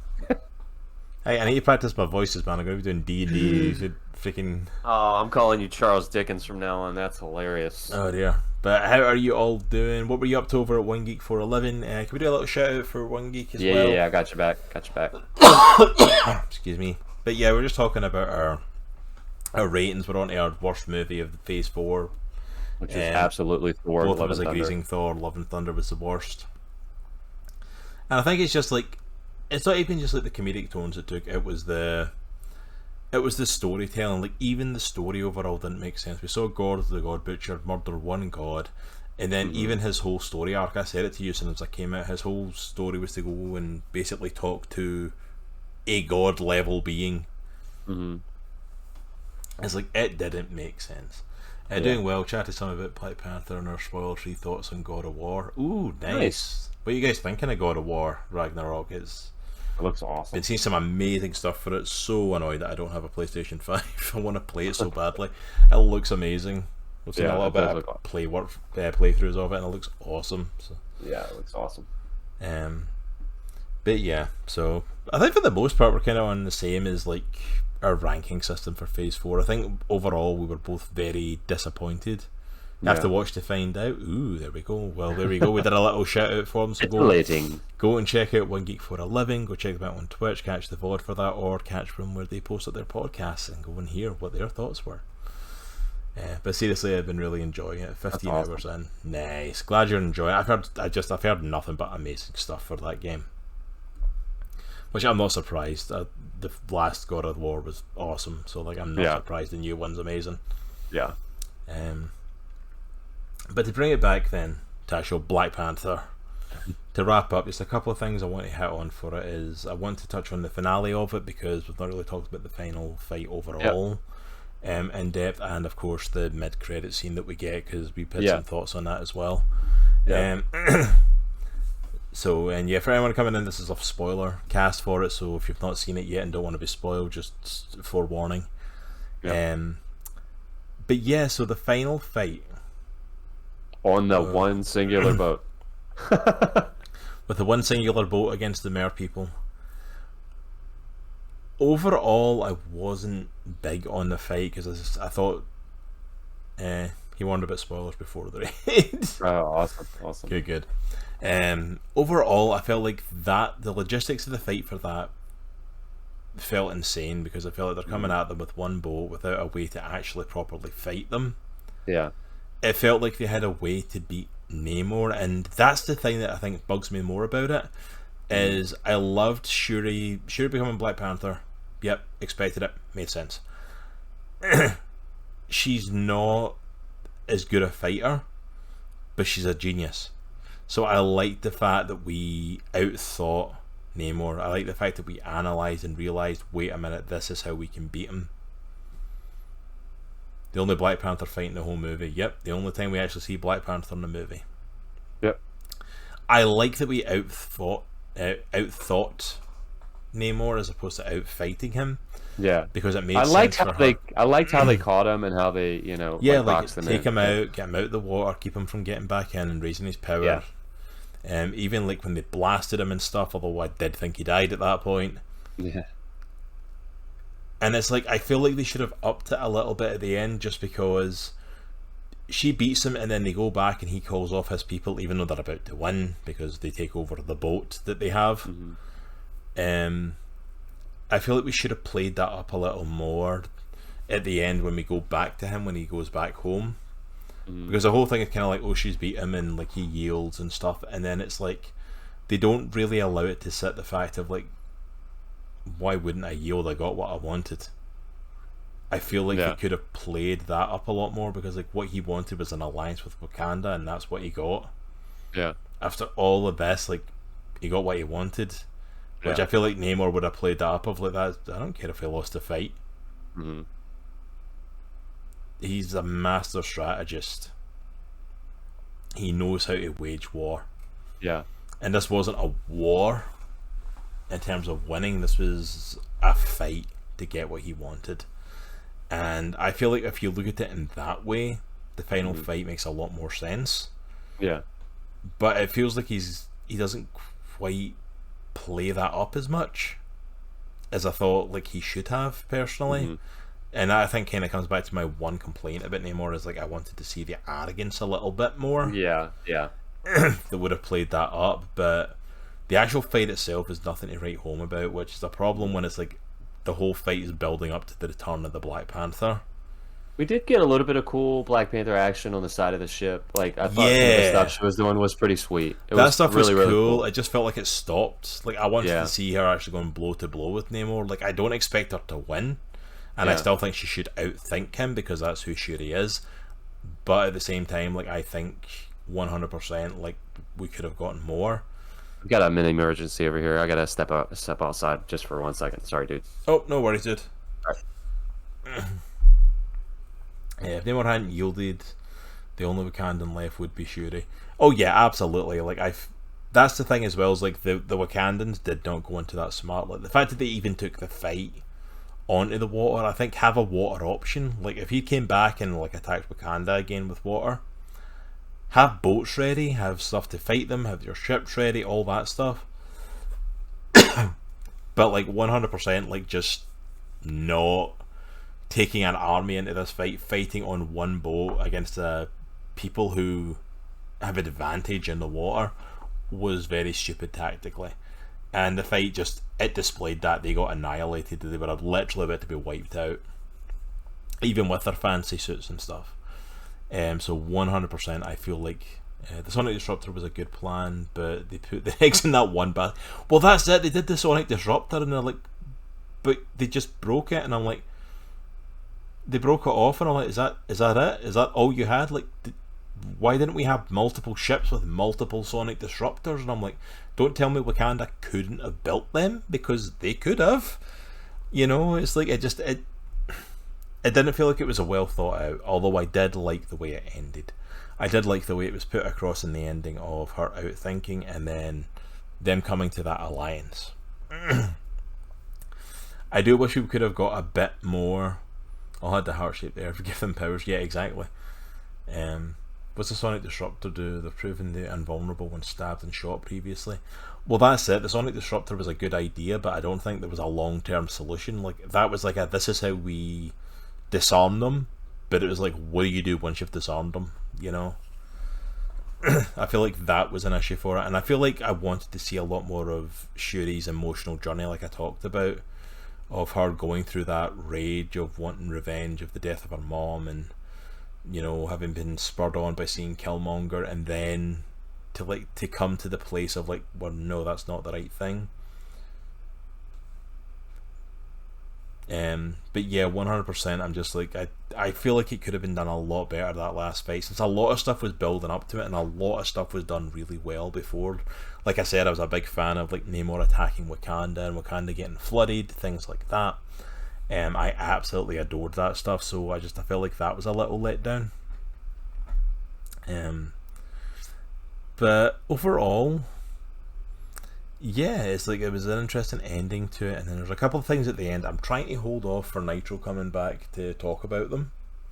There are 3 airships and 2 of them got destroyed in the first 10 seconds, Namor being there, yeah. Oh yeah, they were outclassed easily, like Namor and these people had that one. So let me talk about the first thing then kind of coming at the ending, which was interesting, was obviously we had Shuri taking the heart-shaped herb and becoming Black Panther, and it looked very much like we were going to get her becoming queen and taking over for her mom and, you know, the last member of her family.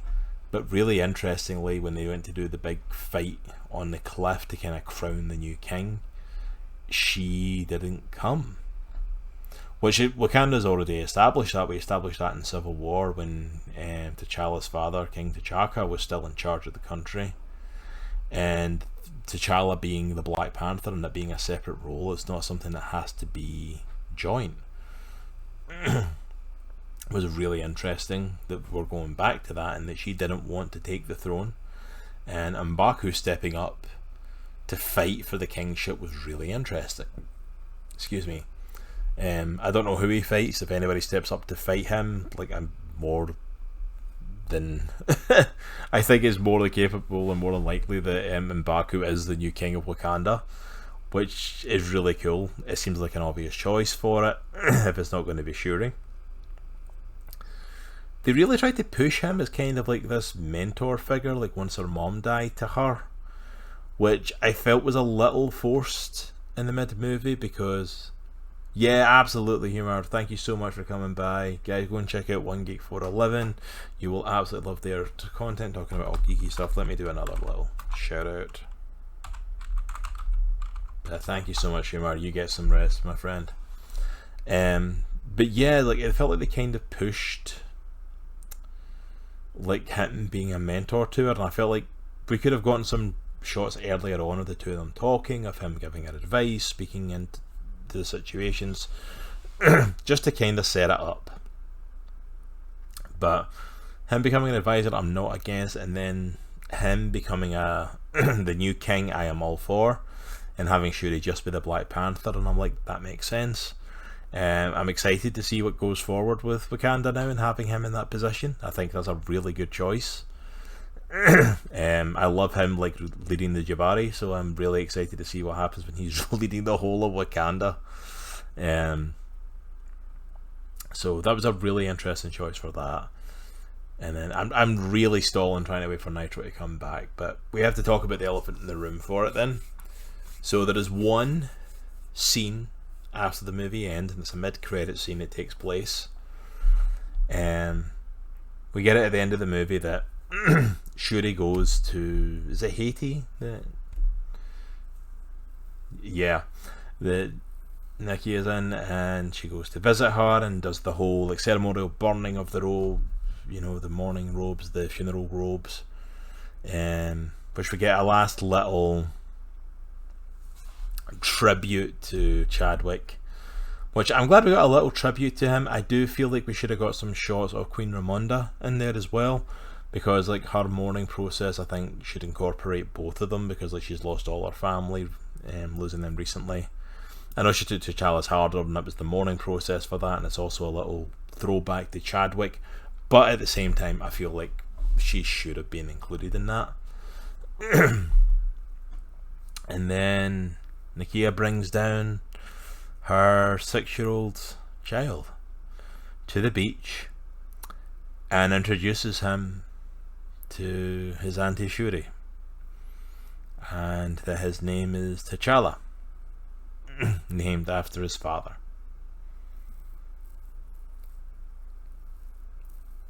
I am probably going to be in a minority for this. I was not a fan of this. I was not a fan of them randomly bringing out that T'Challa and Nakia had a son, and that she got pregnant before he got snapped. And poor T'Challa coming back to find out he's got a 5-year-old kid. And then obviously his dad passed, and they decided he wasn't going to be raised there, which I don't think makes sense, because she had decided to leave, but she was going to hang around while he was still there. Then she left because she was mourning him. But I felt it was unnecessary to have T'Challa's son be there.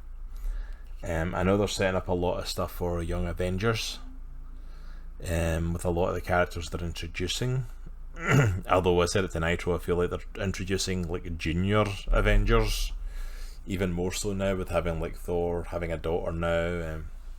Yeah, she left when he got snapped, but you know, having her already be pregnant at that time, like it, and then her not coming back because it was the son and not just that she really missed T'Challa. Like,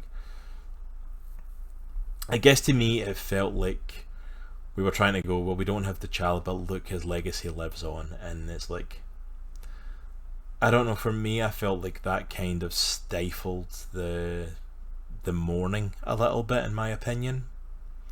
And I know full well I'm probably in the minority for this, but it's just my thought process on it. That I enjoyed watching the mourning process, and I enjoyed watching the characters take that journey. I enjoyed like Shuri finally getting there. Hey man, can't hear you. But sorry about that. I have a hysterical 6-year-old over here, so I had to tend to that. No worries. So we talked a lot about it. I talked about like the ending and Shuri being Black Panther but not taking the Queen ship, and it looked like M'Baku was going to take it. And I'm just giving my thoughts now on T'Challa's son. Yeah. I tried to hold off for you coming back, and I'm like, I can't stall. There's like 2 things left to talk about, and there's nothing to stall here. But I was just saying, like, I know I'm in the minority for it. I know I'm probably one of the people that are going to see it as not the right choice. But as I was saying to the chat, like, I feel like I enjoyed the story of the morning. I enjoyed the journey of Shuri and Ramona and Nakia. I enjoyed their story and them dealing with it. And I feel like the mourning process loses some of its power by the introduction of, there's now a little T'Challa. Yeah. You know, with him not being there and stuff like that, and not being taken back to Wakanda. Because I feel like it's almost like a consolation of like, well, he's not here, but his legacy lives on. And I kind of liked the fact of like it was more real before that. Because it was like the real life passing of Chadwick, and it's like what happens in real life. Like, no one is prepared for someone dying. Like, and the fact that like you don't get to tie things up in a neat little bow like that. Like, well, his legacy continues on. He was in love with her, and they had a son. Like, no, I like the fact of like there's no explanation. He caught a disease and he died. Shuri, with all her genius ability and all the tools at her disposal in Wakanda, could not save him. Ramonda, who had lost her husband, has now lost her son. And Wakanda as a whole has gone from having T'Chaka as king to T'Challa as king to Killmonger as king to T'Challa as king again to now Ramonda as queen, and now even after that M'Baku is like, there's been so much appalling upheaval, and it's okay to mourn and to process that. And I'm like, my worriment as well, I think, is because like I can kind of be okay with it if it's just a case of like, this is just like the boom, you know, the period, the full stop at the end of the sentence for T'Challa's story, and like his son's going to go on, but like doesn't need to necessarily play a major part going forward.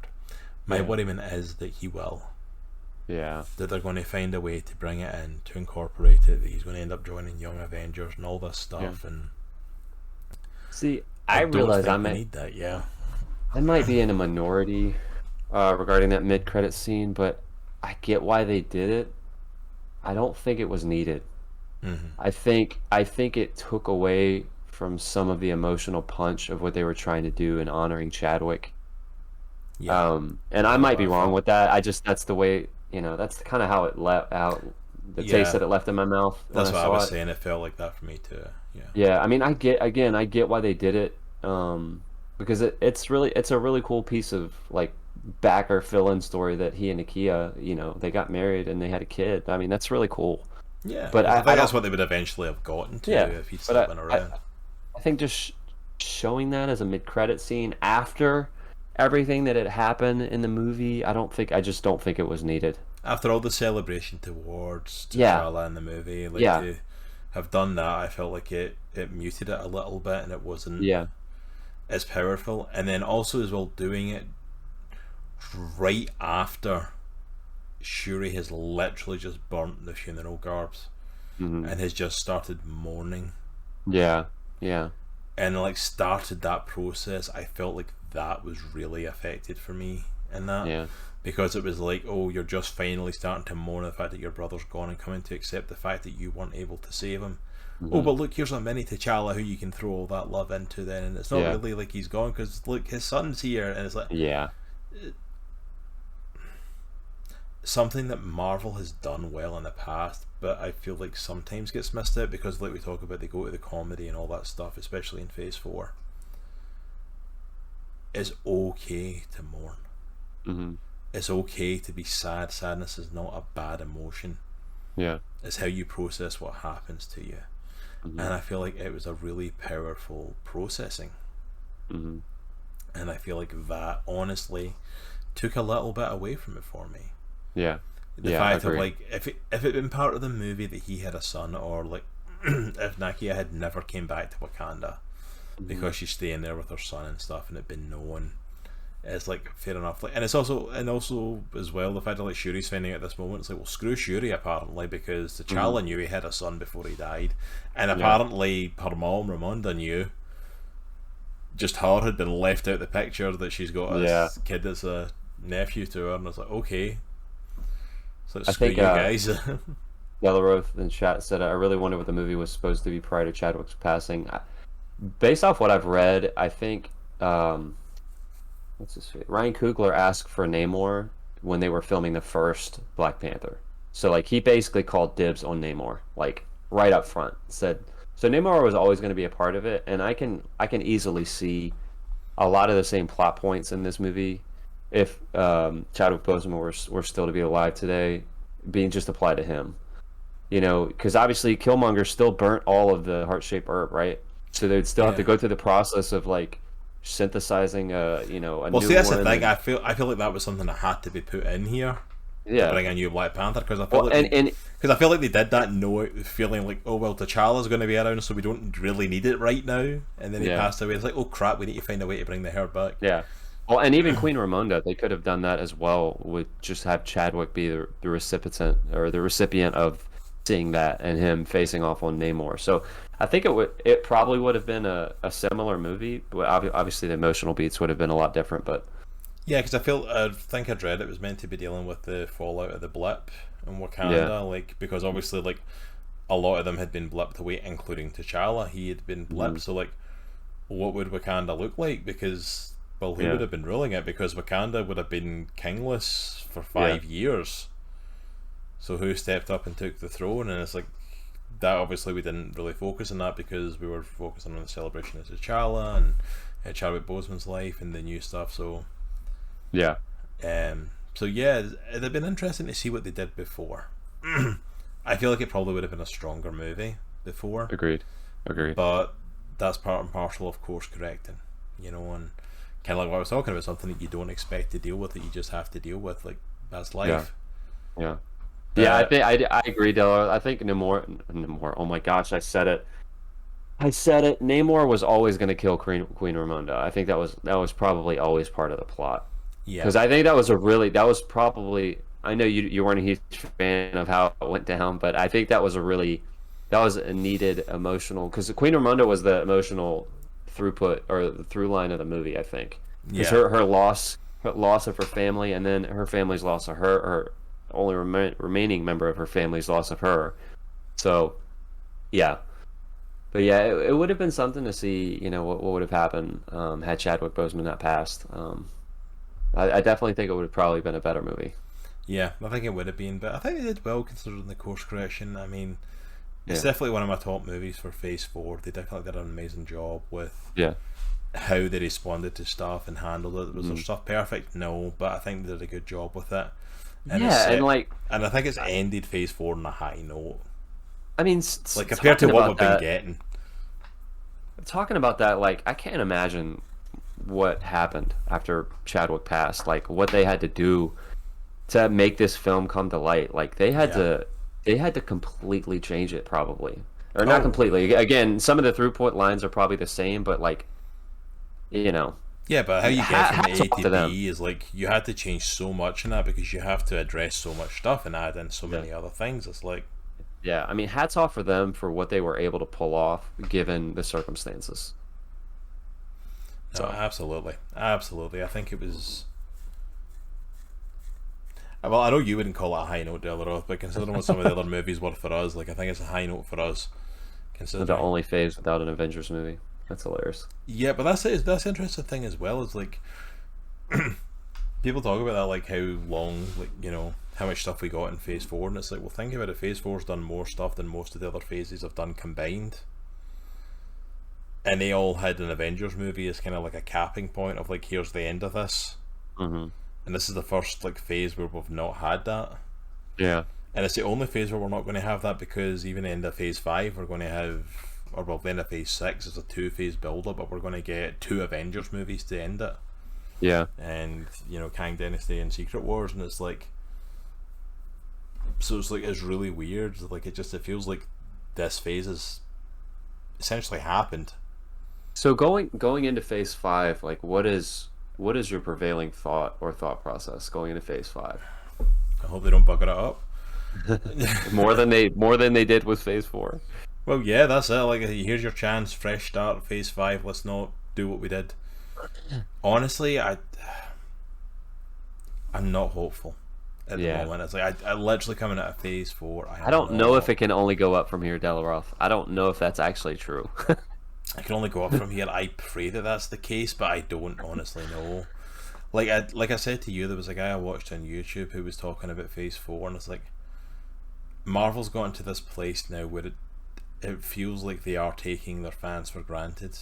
Yeah. The quality of stuff has continually went up until we got to the end of Endgame, and it feels like they didn't really have a plan for after Endgame. The movies don't feel like they really have a plan of going towards something, and it feels like it was more a case of how many Disney Plus shows can we push out because that will make us money. Yeah.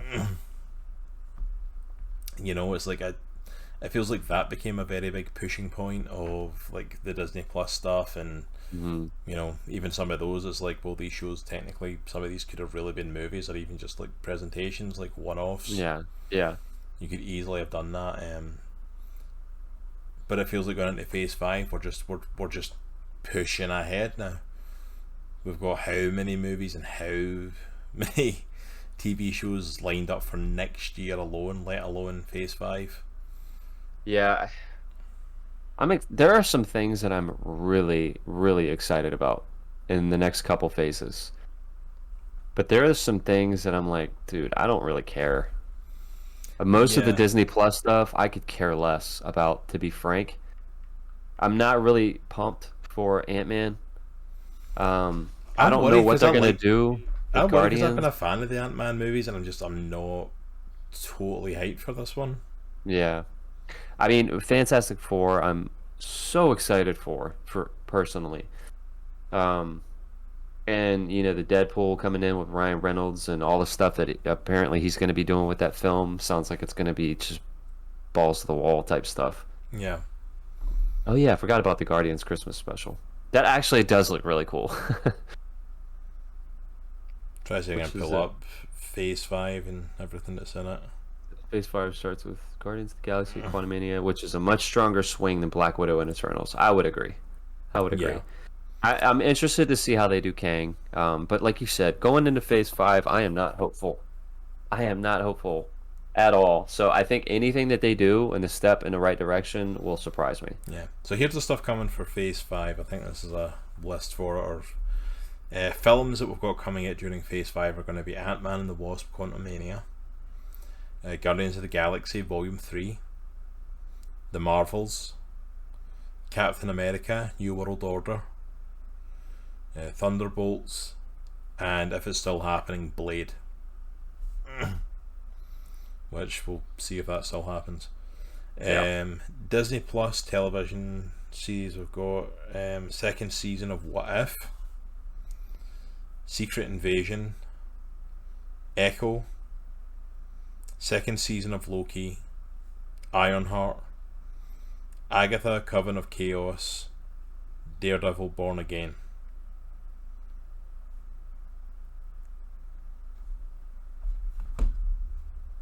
Yeah.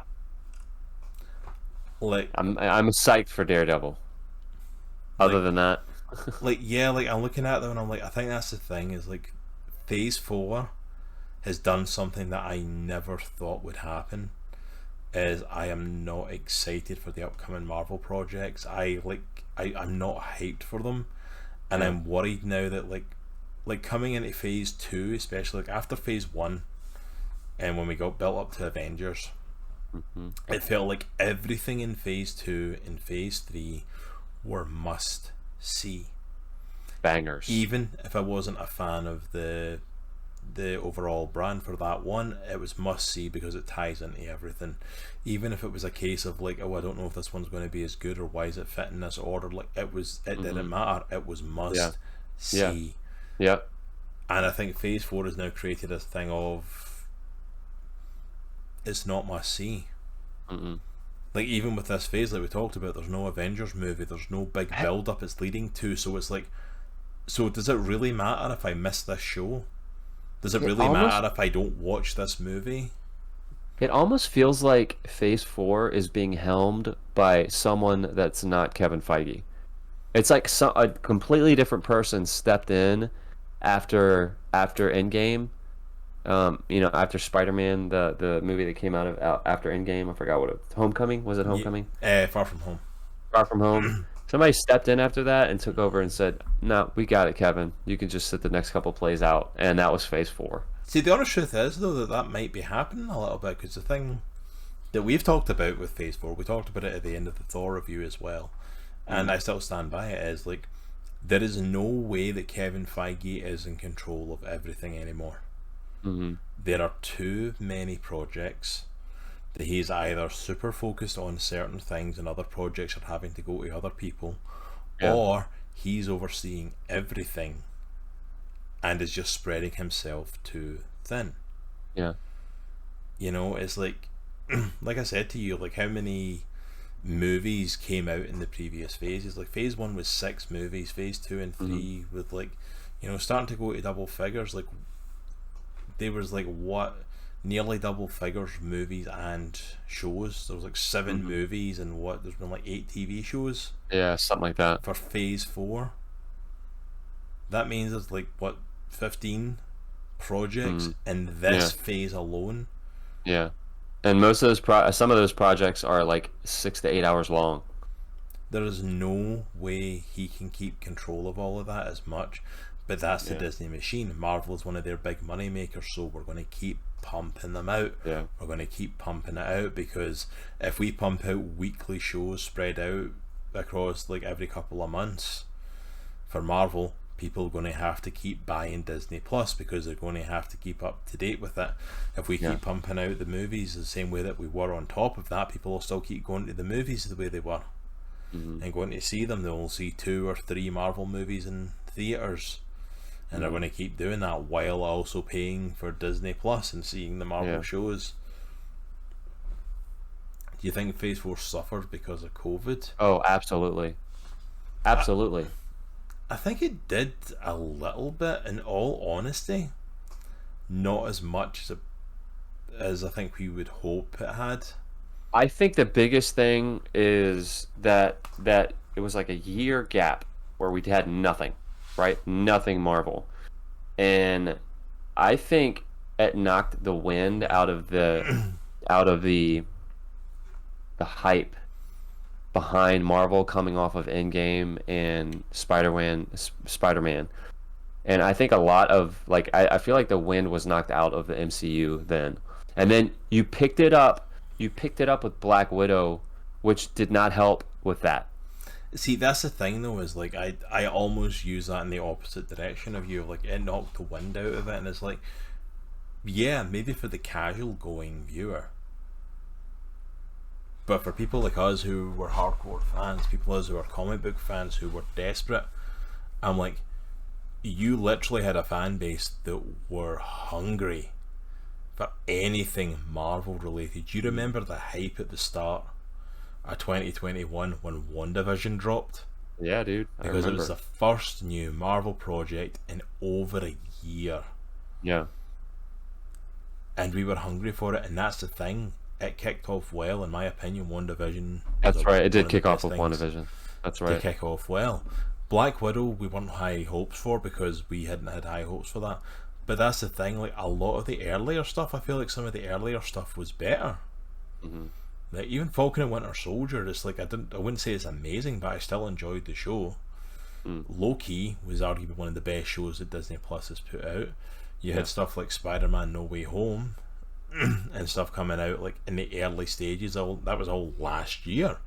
Yeah. And I'm like, so if there was anything that was going to falter, I feel like it would have been in stuff last year. Yeah. But yet it's stuff this year when we are more than back on our feet. People are back out in the world. People have got their vaccines. We're not doing social distancing to the degree we were. But somehow this year it's gotten worse. Yeah. And I'm like, you literally, like Marvel fans, we are hungry for stuff. We'll go and watch movies that a lot of people will go, these are really bad in the MCU. Like, I'm still going to sit and watch them. Mm-hmm.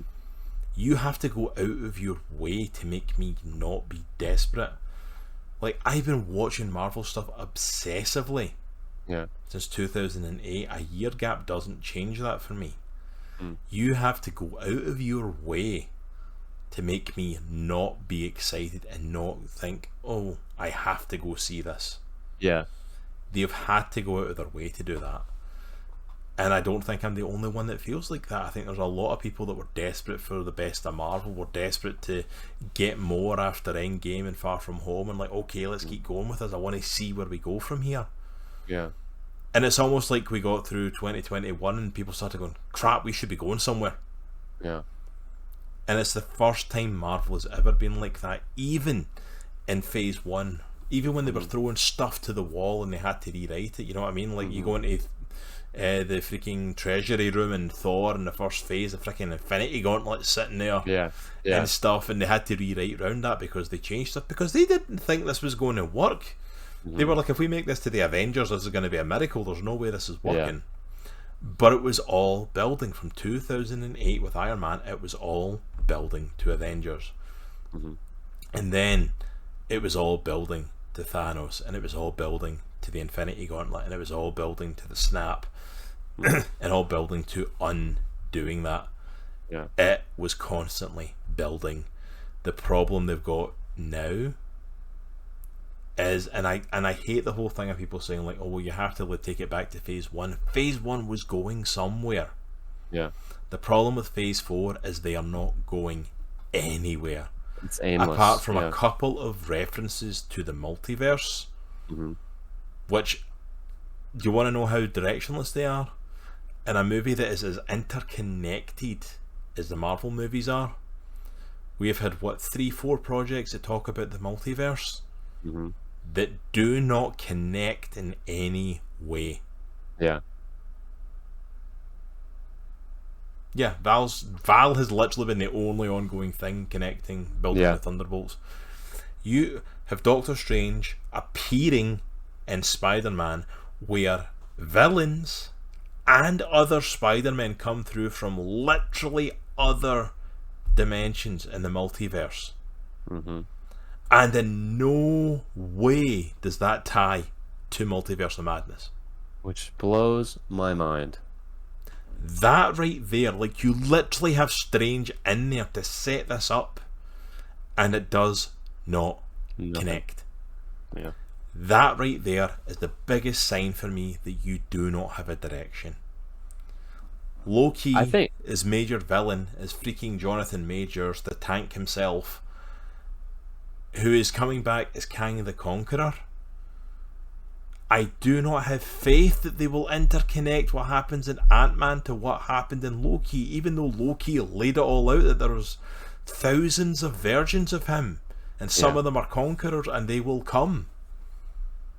I do not have faith they will interconnect that, because there isn't an end goal. I believe the only end goal they've got is Kang Dynasty as a title, and so is Secret Wars. Whether or not that's going to lead to something, goodness knows. And I should not be feeling that 15 years into their storytelling. Like, I just... Kang is the marble man in the ocean? I thought it was a reference there we're not getting. But you know what I mean, though? It's like, that's my issue with this. Siri, go away. Sorry, Siri and my watch turned on. They're like, what are you doing? You're not involved in this. But it's like, that's my issue.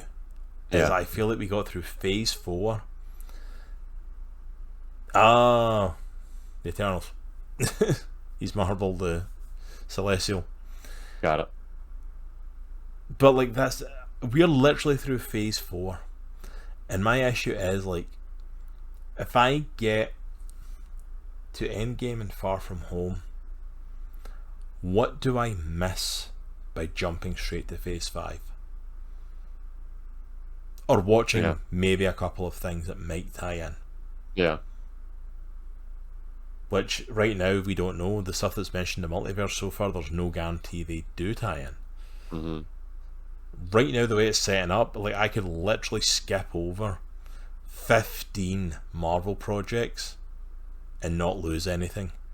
That is a problem. Yeah. For agreed. the interconnected world that they have set up, that is a problem. Yeah. Yep, I agree 100%. You miss seeing minor characters introduced. Yeah, that's about right. I think for me, to your point, you made some really good points, but one of the points you made, for me, I think when it hit me that they didn't know what they were doing, is when, like you said, No Way Home came out with a blast with the multiverse, and they were setting up Doctor Strange and Multiverse of Madness to be on the receiving end, the coattails of that movie, and they hyped it up. I'm going to be straight up. So there was definitely a bait and switch. Like, it's called Multiverse of Madness. And 100%. I don't care what anybody says. People are like, no, you had high expectations. Yeah. Yeah, because that's the expectations that they set. Yeah. You tell me watching the Doctor Strange trailer that the scene where he is handcuffed getting brought to the Illuminati is not set up in the trailers to look like he's getting brought before a jury because of what he pulled in No Way Home. Like, legitimately, you tell me that, and it's like, that's just it. Yeah. That's like, they totally made it look like he was getting hauled up for what he pulled there, that he did something there he shouldn't have done, and he was now getting hauled up by a council from it. And it made it look like this wasn't like the Avengers of this universe. They made it look like these were people from different universes and the Illuminati that were overseeing the multiverse, and you almost screwed everything up. So you now have to pay for your crime. 100% if you watch those trailers, that's the feeling they set it up. They made it look. That's how they set it up. And that's what I'm saying. Like, you have this huge setup to this multiverse, this story of multiverse, the multi-freaking verse saga, right? And nothing is connected. Nothing. And it's just it's frustrating. It's super frustrating. Yeah, I get that, Delaroth, about the Spider-Verse. But it's the same multiverse. It's still. If they cross over with MCU characters, it's part of the same multiverse. Like, you set a precedence, and they did with this stuff. And it's like, oh, you went in with too many expectations. A lot of them were expectations that they gave us. Mm-hmm. They gave us these expectations. Yeah. It is but that's the thing, you could say that, but it's like, it's a Sony multiverse, and I'm like, no, because you've got Tobey Maguire, Andrew Garfield, and even Venom, Tom Hardy, all appeared in the MCU. The fact that they were able to cross over says it's the same multiverse. Mm-hmm. That's how multiverses works. It's like, I understand it's Sony and they can't just tap into that pool, but you clearly set the precedence that they're connected. Yeah, you've set the precedence that this is not the only multiverse or only universe, and you can tap into other universes. Yeah. You've set that up, and then of course we got that getting set up as like that coming into being set up in Loki as well, which I'm like, the only one that's going to carry on anything from that is the fact that we're getting Loki season 2, so it'll carry on where it left off. Yeah. But they actually connected with a version of Kang, so I'm like, is that going to connect with Ant-Man and the Wasp? I have no idea. Probably not. And I guess that's my issue with going forward, is like, I don't feel hyped. Mm-hmm. I legitimately feel more hopeful for DC Studios right now than I do the MCU, because James Gunn is taking over and they're going in a certain direction. I never thought I'd say that, but I agree with you, dude.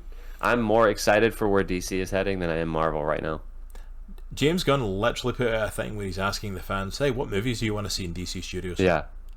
I'm like, what are you guys looking to see now? Because like, he's trying to make up for their mess, and I'm like, my honest worriment is that Marvel took their fans for granted. Mm-hmm. and they took it for granted that we were always going to be there, and in the time they've set up stuff, they've kind of rested on their laurels a little bit and not pushed it. Oh yeah, well, we're not including Flash in that. No chance they'll roll. Yeah, and Aquaman I've never been a fan of either, but like now that they've got someone actually heading up DC Studios like James Gunn, like they've got potential. They go somewhere awesome with it. You know, it's like I feel like they rested on their laurels. I feel like they've not pushed as hard for this phase, and in the time that Marvel has like been leaps and bounds ahead of the competitors, they've taken for granted how big that gap is. Yeah. And my honest worriment now is people have closed in that gap. DC is now finally starting to get their finger out and do something. There are so many superhero and comic book projects, stuff like The Boys, stuff like Invincible, stuff. That's like, another thing. That's another thing. Like in the midst of all this the crap show, the MCU that's Phase 4, you have these other properties, nothing to do with DC or Marvel, that are coming out. Like you said, like The Boys, like Invincible. What was the other one? Well, yeah, I'm thinking of those two specifically, I guess. Yeah, but like even then, like even other comic book phenomenal. properties. But kind of like what we have found with like going and doing the indie comic book club is that we're now doing. There's other comic book projects out there that are also starting to come out and are starting to kill it. Like what was the one that freaking Locke told us about in the Discord was Mike Flanagan, King of Horror on Netflix, behind like The Haunting of Hill House and Midnight Mass and all that stuff, is going to be doing Something Is Killing the Children. Yeah. I'm in. Yeah. You don't need to tell me more than it. Sandman, 100% Delaroy. Yep. Yeah, I watched the Sandman, finished the Sandman the other day. It was awesome. Sandman was a massive thing. I loved it. Yes, it is weird, but like I am not going to lie. For me, Sandman might actually be the best comic book show we've had not only this year but in a long time. I adored that show. Yeah. It goes to show you that there's still a hunger for those types of stories. Like people want to see those stories. So it's like this whole MCU burnout thing or comic book burnout thing it might exist, but it doesn't exist to the extent that people think it does. You know, there's still an appetite for these types of stories. They just need to be told well. 100%. And that's the thing is like I think Marvel has not really like that's the thing. If you go back to before 2008, I think people don't realize, especially people who weren't around at that point, how bad superhero movies were. We had some great crackers out there, but there was some really awful comic booking superhero movies. They were a joke. I don't think they realise how much Marvel changed everything and how high they set the bar. And the problem with Marvel is like in setting the bar that high, kind of like what they say in Civil War, they say like by us existing with this power it invokes challenge. But you setting the bar this high and this good and showing us what superhero movies can be, you've made people who would never pick up a comic book in their life become superhero fans. But you're inviting challenge. You're inviting people to do some amazing stuff. And the thing that we've been learning with the Indie Comic Book Club is like there is a lot of great comic book properties out there that are not Marvel and DC, including superhero property. Yeah. And as people start to feed into those and start to realise what we can do, like Invincible and The Boys might be two of the best superhero shows ever created. Ever. And it's like 100%. And those are comics that took the source material and did something a little different with it, especially The Boys. The Boys comic is more or less trash. Whoever reads it pretty much is like, this is not that good. Yeah. The show has made it something phenomenal. Marvel has taken stuff that people would never feed into and has managed to put it into this cinematic universe, and then they made Phase 4 and it feels like they dropped the ball. Yeah. Big time. They just did. So I am not hyped for Phase 5. I am optimistic because I feel like there's an end goal we can head towards right now. Yeah. but I am not excited. I'm not ready to throw my hands up and say I'm done, which I think we both kind of said that if Black Panther bombed completely, we would be like that. So I'm not at that stage, but I'm not overly hyped either. Yeah. I agree, man. I agree. The Boys comic cast Simon Pegg as Huey. Oh yeah, Huey in the Boys comic is 100% based on Simon Pegg. They've even admitted that. That's one of the reasons Simon Pegg was cast as Huey's dad in the show. Because if you look at Huey in the comics, he literally is Simon Pegg. But yeah, I think that's pretty much it for us tonight talking about Black Panther. I think we got a good bit of conversation out there. Like 100%, I think we both say we would highly recommend seeing it. Yeah. It's not the best movie that's came out in Phase 4, but it's definitely not the worst. Yeah. So thank you so much for hanging out. Thank you so much, Delaroth, as well. You've been here pretty much all night. You've been here since the beginning, dude. So thank you so much for hanging out with us, man. Thank you for everyone else that came in and hung out. Shout out again to OneGeek411 for dropping us a raid during this. And this is it, dude. This is our second last show here on Twitch. We're going to be moving off of Twitch onto just where you get podcasts, iTunes, Spotify, stuff like that, and onto YouTube. Dude. So yeah, that's going to be interesting. Our next one is December the 12th, right? Yep, it should be in about December the 5th time. I pull up my calendar. Oh, the 28th.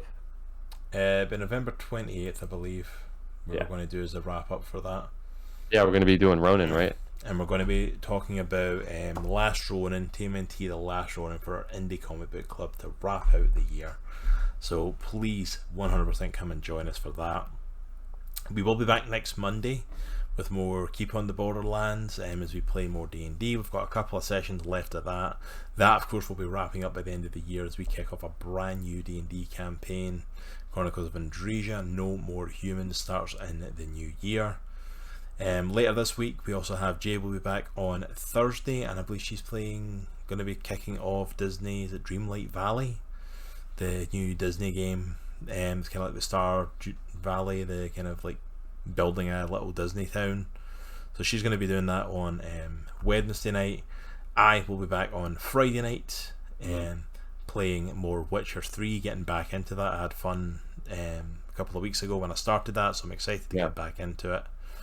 And then we'll be back next week. And you're not doing art this week, I don't believe. I probably will be doing art of the year because I won't be able to do it next. Yeah, I won't be able to do it next week, obviously with Thanksgiving. So I'll probably be on this Thursday. We had a good turnout this past Thursday, so. That's right, it's going to be Thanksgiving next week. I completely forgot. I didn't even think about the dates beyond that. I was like, 100% join Nitro on Thursday night. He'll be doing more Art of the Hero. But yeah, that's pretty much everything for us at the moment. But y'all have an amazing night. Take care, and remember, it is a good week to be a geek. Have a good evening, folks. We'll see you soon. See you guys. Zero miedo. I got no fear. Zero miedo. I got it here. Zero miedo. Now I can cheer. Zero fear. Zero fear.